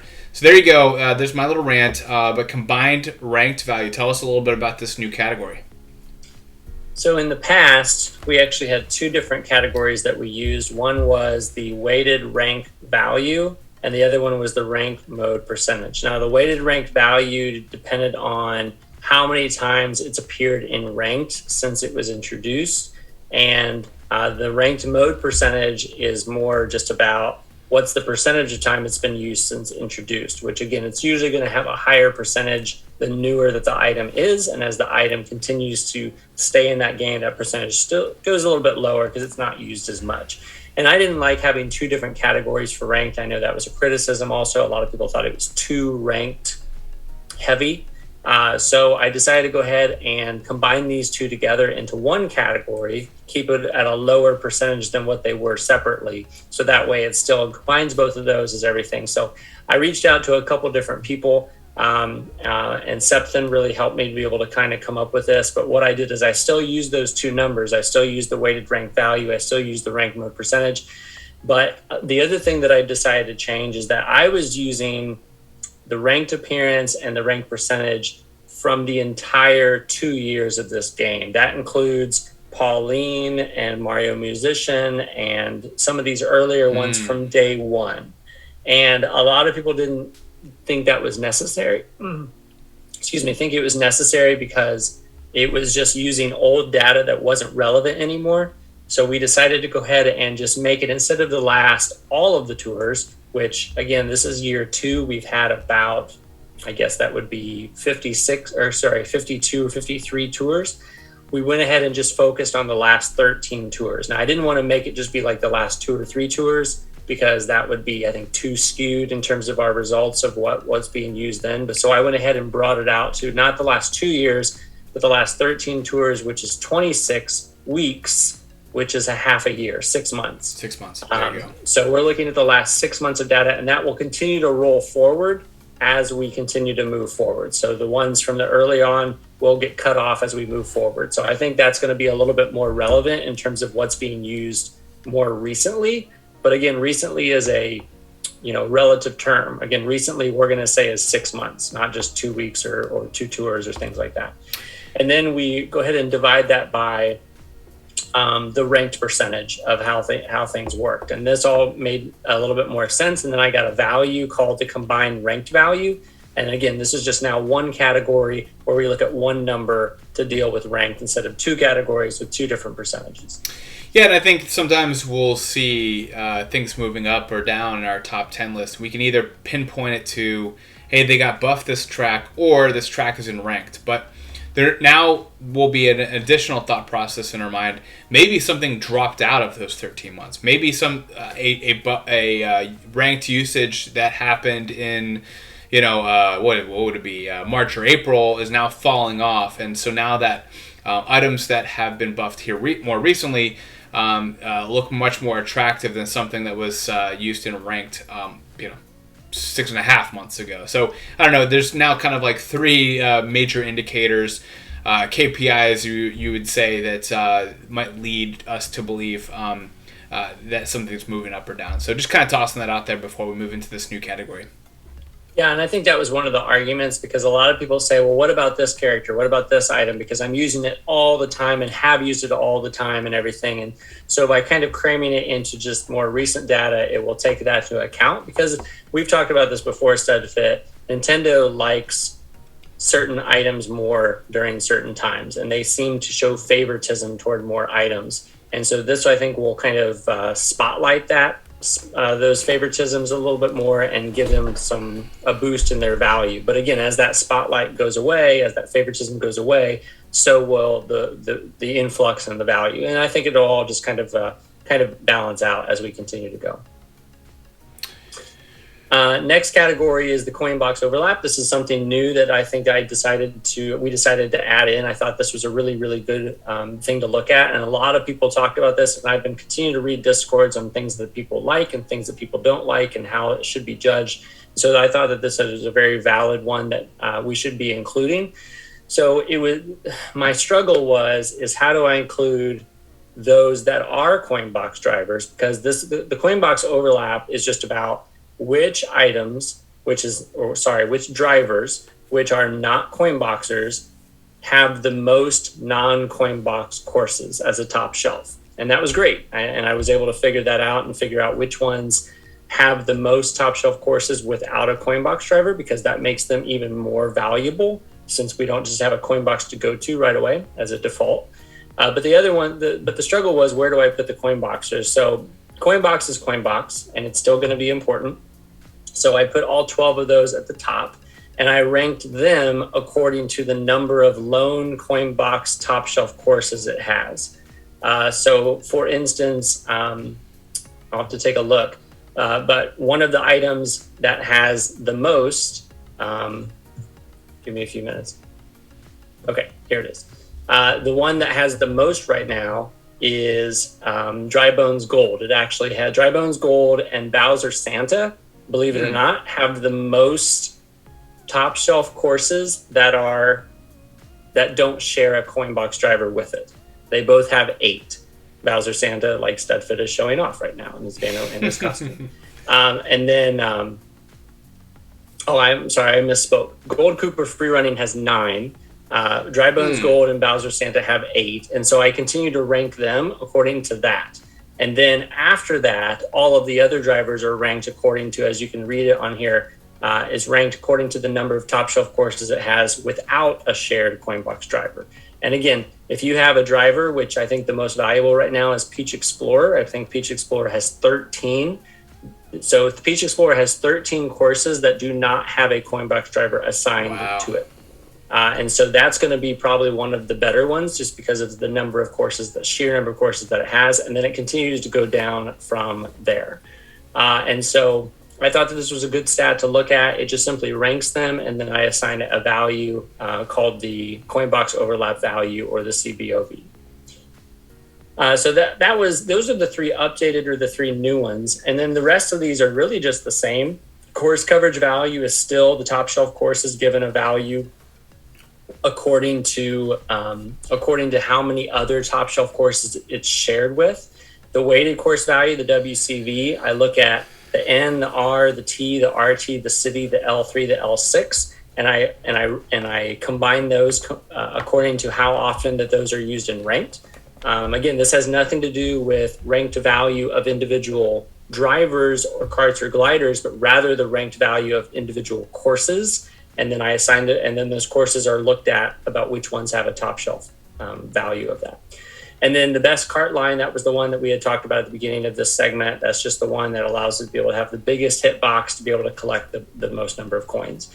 So down below, you can see our driver's weights is just 20% all the way down. We're using every one of those categories up top, except for best cart line, obviously, because it's a driver.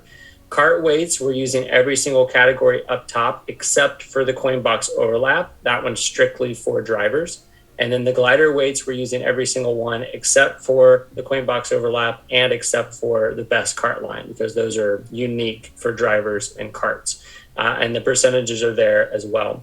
Some people, another criticism that I always read was that the skill level was too high.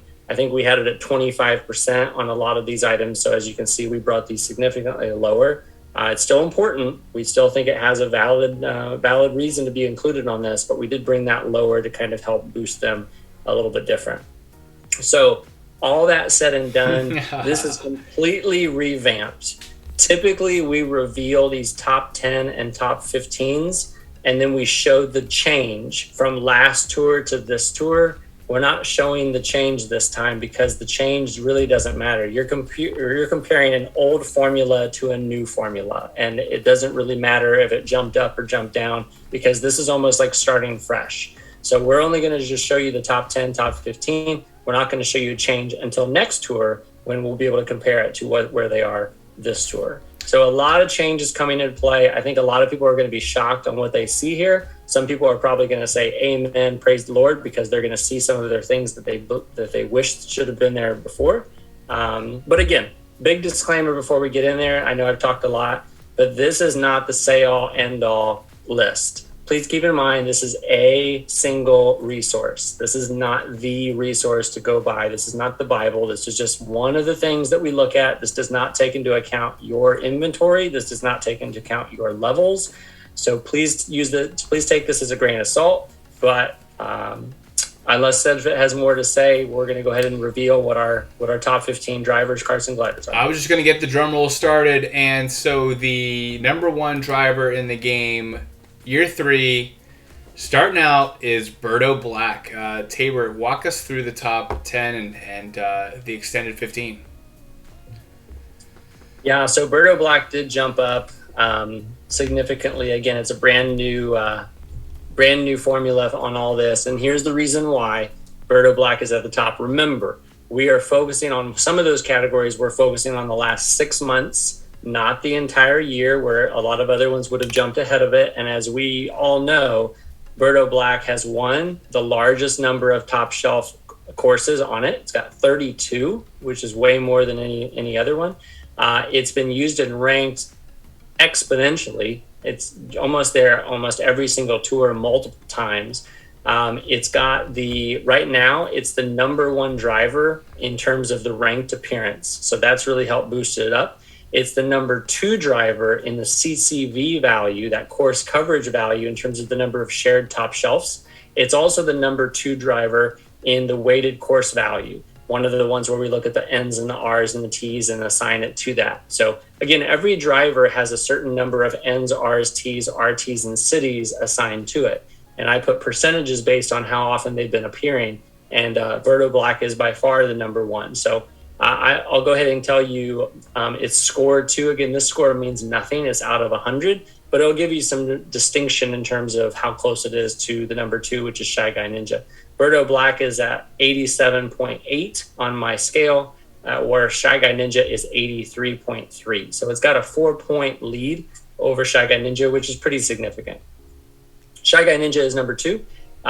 King Bomb is number 3. Those two are no surprise. We've seen those in the top 10 pretty regularly before, so no really changes on that other than kind of going down a spot. Peach Explorer was able to kind of jump up a little bit more into the number 4 driver. And the biggest reason for that, I talked about how Birdo Black is the number 2 course coverage value and number 2 weighted course value. Peach Explorer is number 1 in both of those categories. So she's really, really good in terms of the number of courses and the types of courses that she covers. Baby Mario Koala is actually number 5. And this might be Studfit, and you'll have to correct me if I'm wrong, but this might be our first heart driver in the top 10. Wow. Yeah, I think you're right. So again, a lot of people might question that, but remember, these skills after those top 5 skills are all measured the same. So it doesn't have near as detrimental of an effect on the skill rankings as it did before. So Baby Mario Koala is up there. It's actually 3rd in the course coverage value, and it is 5th in the weighted course value as well. Cat Toad, which we've been seeing a lot of boost and a lot of use for him, has been moved up to number 6. White Yoshi, which is no really argument on that. We've seen a lot of value in White Yoshi, is number 7. We might be one tour too late, Studfit, but Mario Tuxedo is number 8 according to this new algorithm. Maybe I should have implemented the new algorithm last tour so you wouldn't have to wear all that. That would have been nice. That would have been really nice. But it's okay. So Mario Tuxedo, I know a lot of people are going to argue for that. A lot of people call Mario Tuxedo pretty trash because of the courses that it has. Keep in mind, and we mentioned this on that last slide, it has 24. He has 24 top shelf courses, which is the most of any other Coinbox driver out there. I know those courses also overlap with some other ones, and so it doesn't make it as valuable, but it obviously has the best skill. It is pretty high in terms of ranked value. It's been seen pretty recently, not as high as some of the other ones as well, but not too bad. And also the course coverage value is pretty good for Mario Tuxedo, but again, not where we'd like it to be. Builder Toadette is, I believe, a new one into our top 10, number 9, and Donkey Kong SNES, which has been getting a lot of value. KG would probably agree with me on that. Is our number 10. Rounding that out, Dry Bones Gold is 11. Luigi Painter is up to 12. Pauline Rose is at 13. Penguin Toad 14, and my man Bowser Santa is number 15. Yeah, with this change, we see a lot of non-Coinbox drivers up there, which I think if you look back at the last 6 months of the game, I mean, that makes sense, man. It's I think ranked is a big part of this game, and at least for a lot of, I'd say, the average person who doesn't do all cup ranking, like ranked is probably all they do, and they have been harping on all these drivers that have been getting buffed. So I think this list might see a little bit more change as time goes on, and those items that have been kind of grandfathered in. I mean, think about it. Like, when was the last time maybe you used Rose Queen or Wild Black or something like that, as part of ranked, and then they just been in the top 10 for basically 12 months straight. So I think this keeping the perspective of 6 months is going to help, and then having all these skills kind of paired together in the same tier.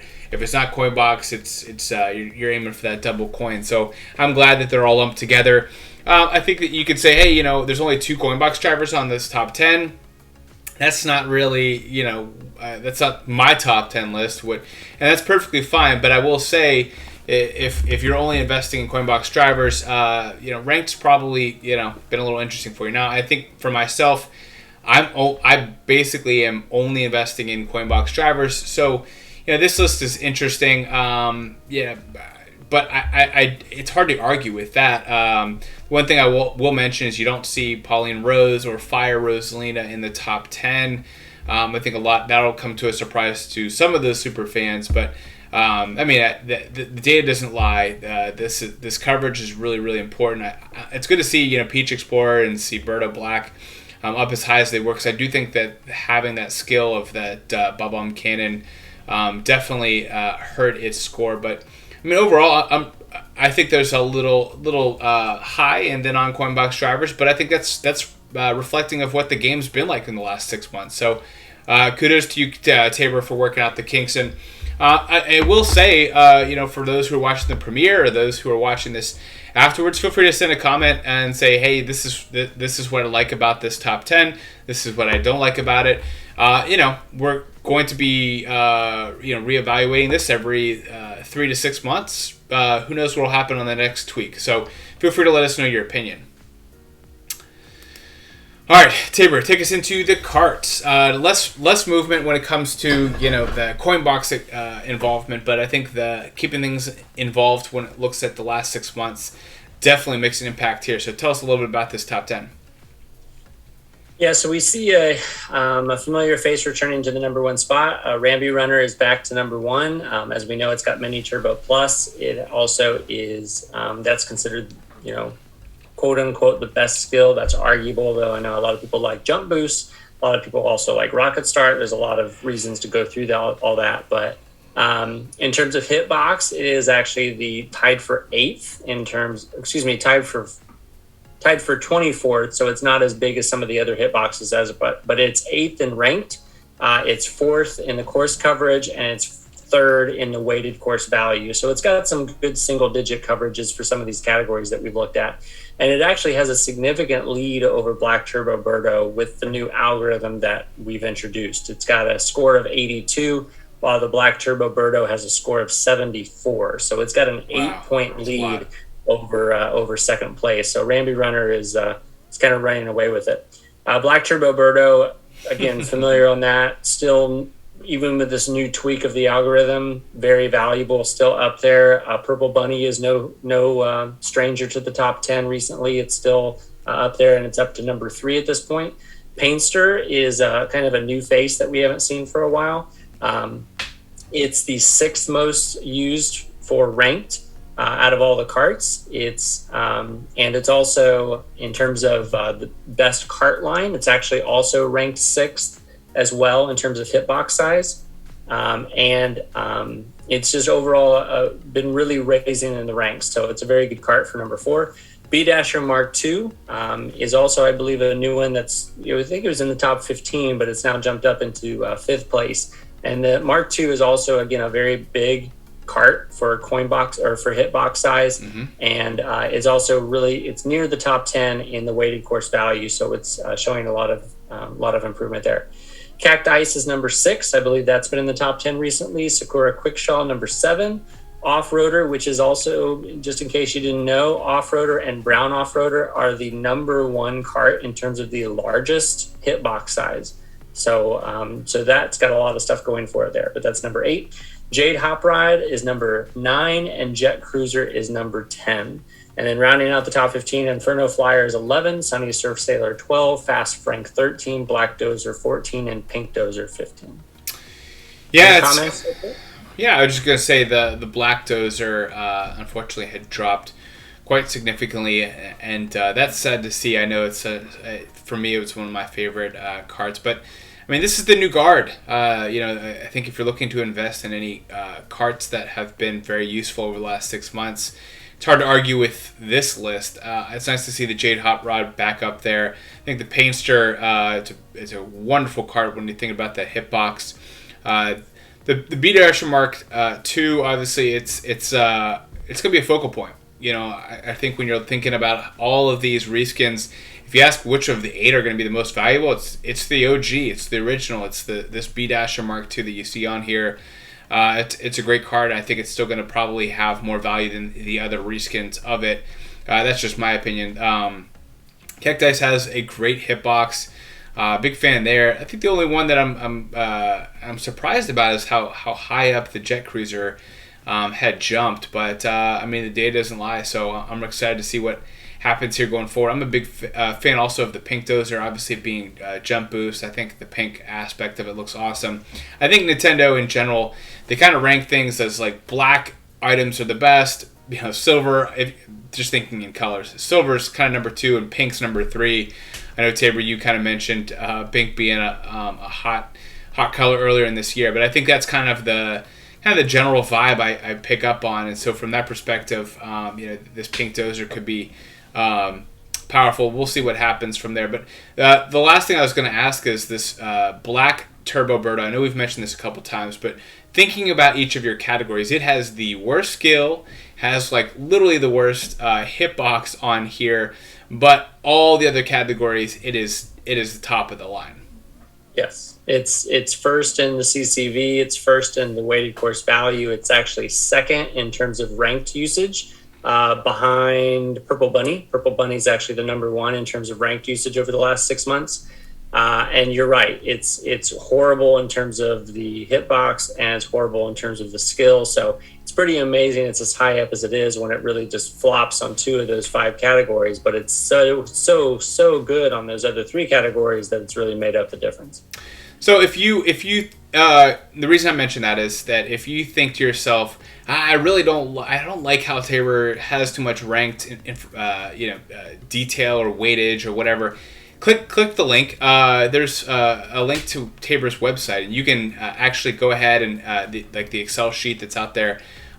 Look at a copy of it, and you can actually see, hey, if I want to take more consideration into this CCV or WCV or whatever it is, WRV, look at that category and just make your own decisions on how you want to base your tickets based on what category you like the most. And so that's kind of just one way to be able to tweak that.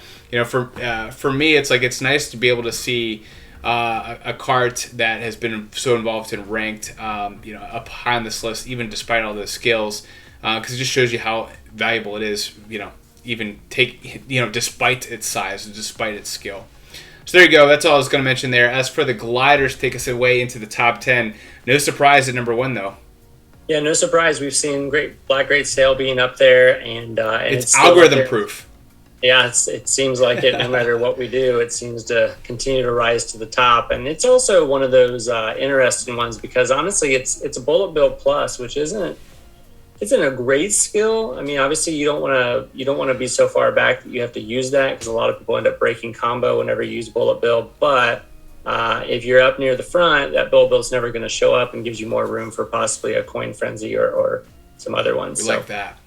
Yeah. So for sure. So Black Great Sail on my algorithm has a score of 84, a high 84. Whereas Black Topian Balloons, which is now our number 2, is at a score of 81. So it's got only about a 3-point lead, over Black Topian. I thought it would be. Yeah, it's a little bit closer. The algorithm kind of brought it back down to earth a little bit, but it's still going to be good. Honestly, if that Black Great Sail ever loses the top spot, it's still going to be hard to argue against it just because it's just the value that it carries right now. But it's the number 1 CCV. It's the number 1 weighted course value, and it's the 8th most glider used in ranked at this point over the last 6 months. So pretty good. Black Topian Balloons is a strong number 2, and honestly, not too far behind that on the score is the 8-bit Fireflower. We've been seeing these 8-bit items being creeping up this top 10, and same is true with this new algorithm as well. Fireflower and then Bullet Bill are 3 and 4. Starry Great Sail is number 5. Silver Manta Glider 6. Bright Balloons is 7. Gold Home Field, which I know a lot of people were kind of thinking that it might jump into the top 10, and it did with this new algorithm, is number 8. Glinting Glider, which is kind of a surprise a little bit, is our number 9. And Dry Bowser Umbrella has fallen a little bit from where it used to be in its glory days, but still top 10 glider for sure. Sunset Balloons is 11. Surfmaster 12. Flying Easel 13, Strawberry Donut 14, and Spider Glider is at 15. Surfmaster, huh? That's interesting. I was not expecting to see that up that high. Overall though, it's nice to see some new coin gliders on this list. It's been a while since we've truly seen that. I think out of all 3 different items between drivers, carts, and gliders, this one's seen the least movement. And I think a lot of this makes sense. We've seen the Silver Manta Glider, we've seen the Black Great Sail, we've seen the Black Topian Balloons, seen these 8-bit gliders. I don't think there's any surprise here. I think as you get outside the top 15, number 12 and 13 kind of scratch your head a little bit. But there's some reason why they're there, and that's why the data doesn't lie. And Tabor, I really appreciate you taking the time to tweak this top 10, to get feedback, to reach out to the community. We'd still love to hear other feedback, but for what it is, that's our top 10 as they are going into this 3rd year of Mario Kart Tour.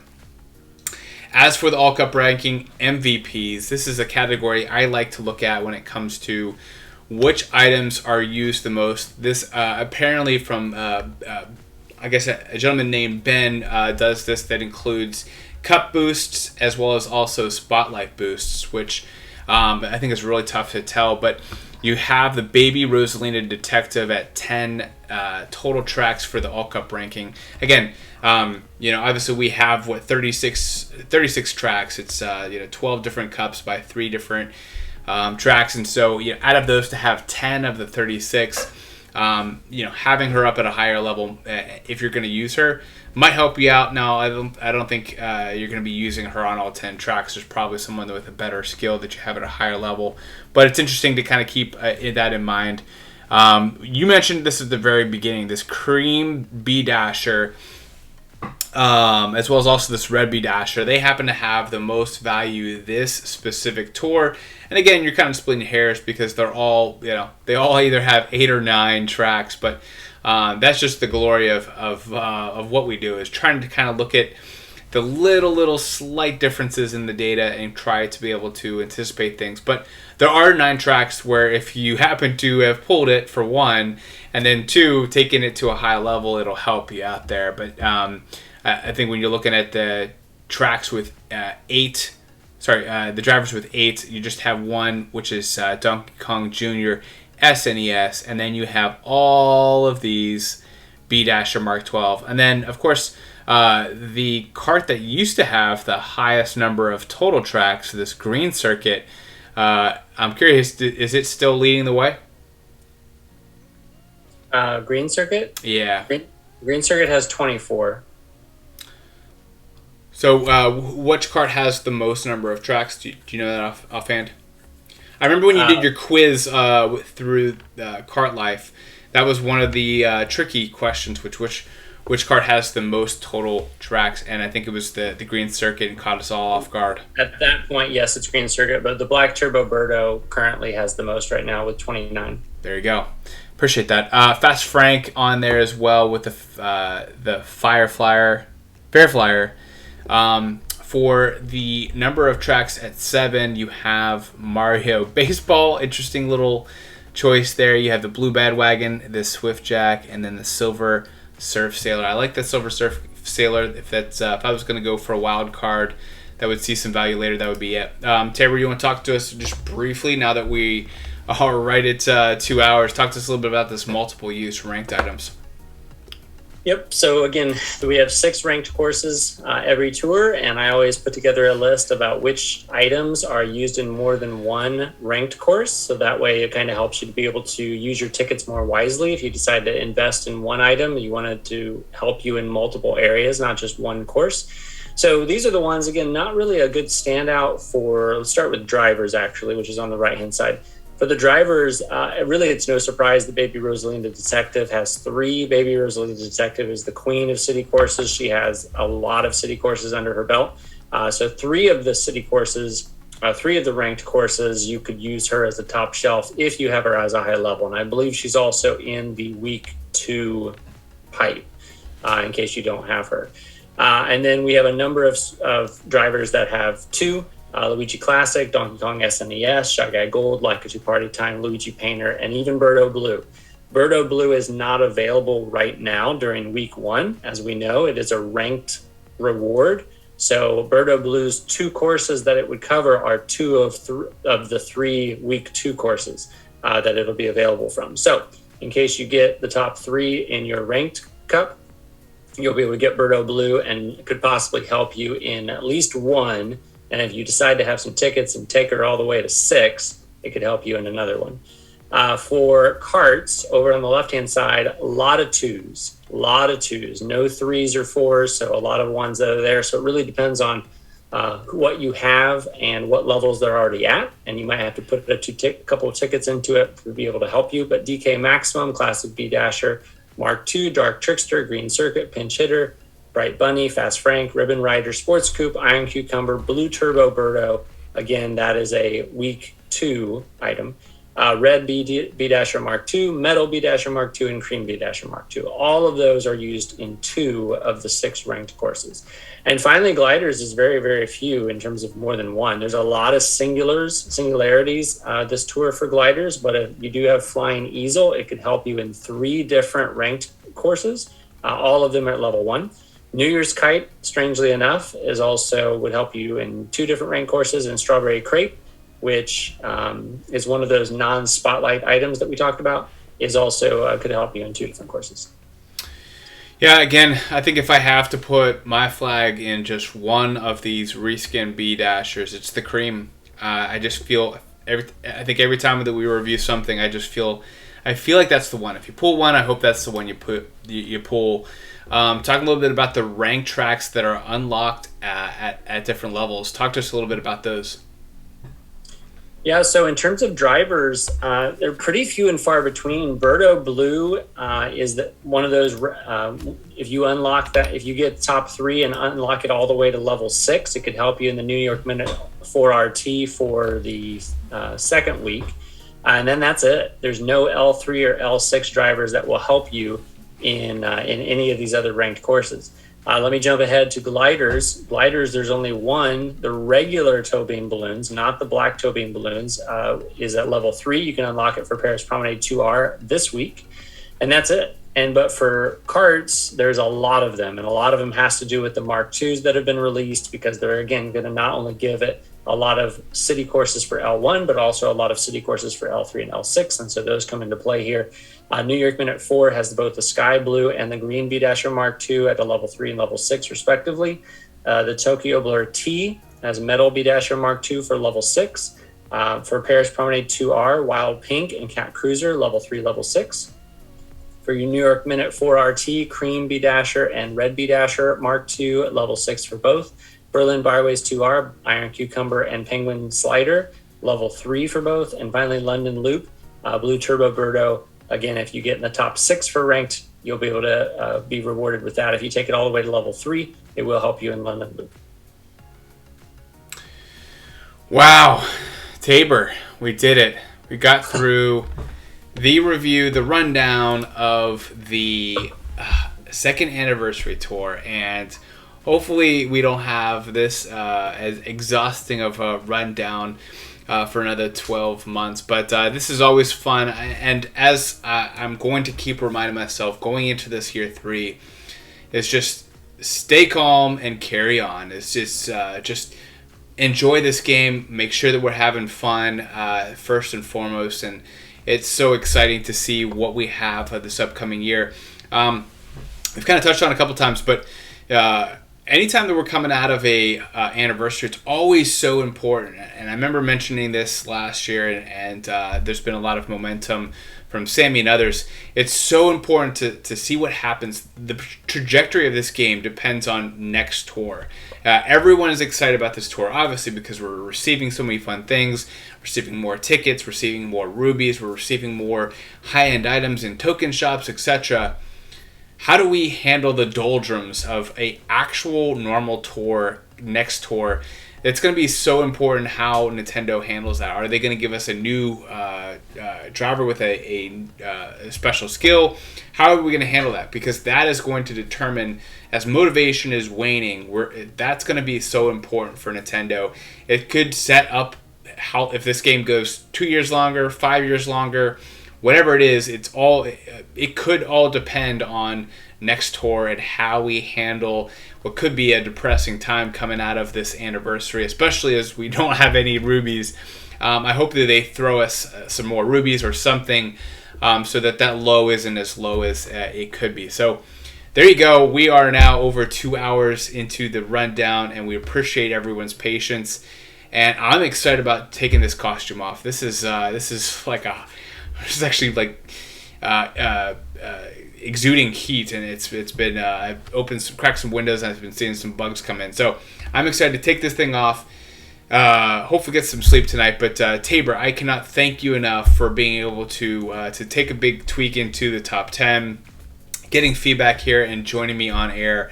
It's always a blast sharing with you. So wrap us up, man.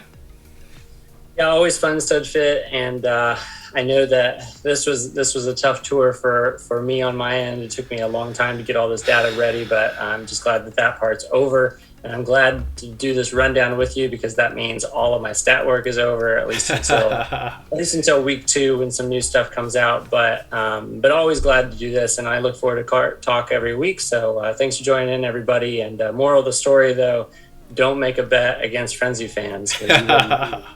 as Studfit found out. But I mean, if you think that the game can't get any worse, just watch this video and realize that, be glad that you're not Studfit right now, because he's suffering and he knows that there's no place to go than to go up from here. So anyway, thanks for joining us, everybody. We appreciate it. Subscribe if you haven't yet subscribed to Studfit's channel. If you're looking into becoming a member, please look into those details, and you're always welcome to join Kart Life on Discord. And if you become a member, join Studfit's Discord channel as well. So again, thanks everybody. Appreciate it. And thanks for watching. We'll see you next time. Awesome, guys. May the frenzy luck be with you.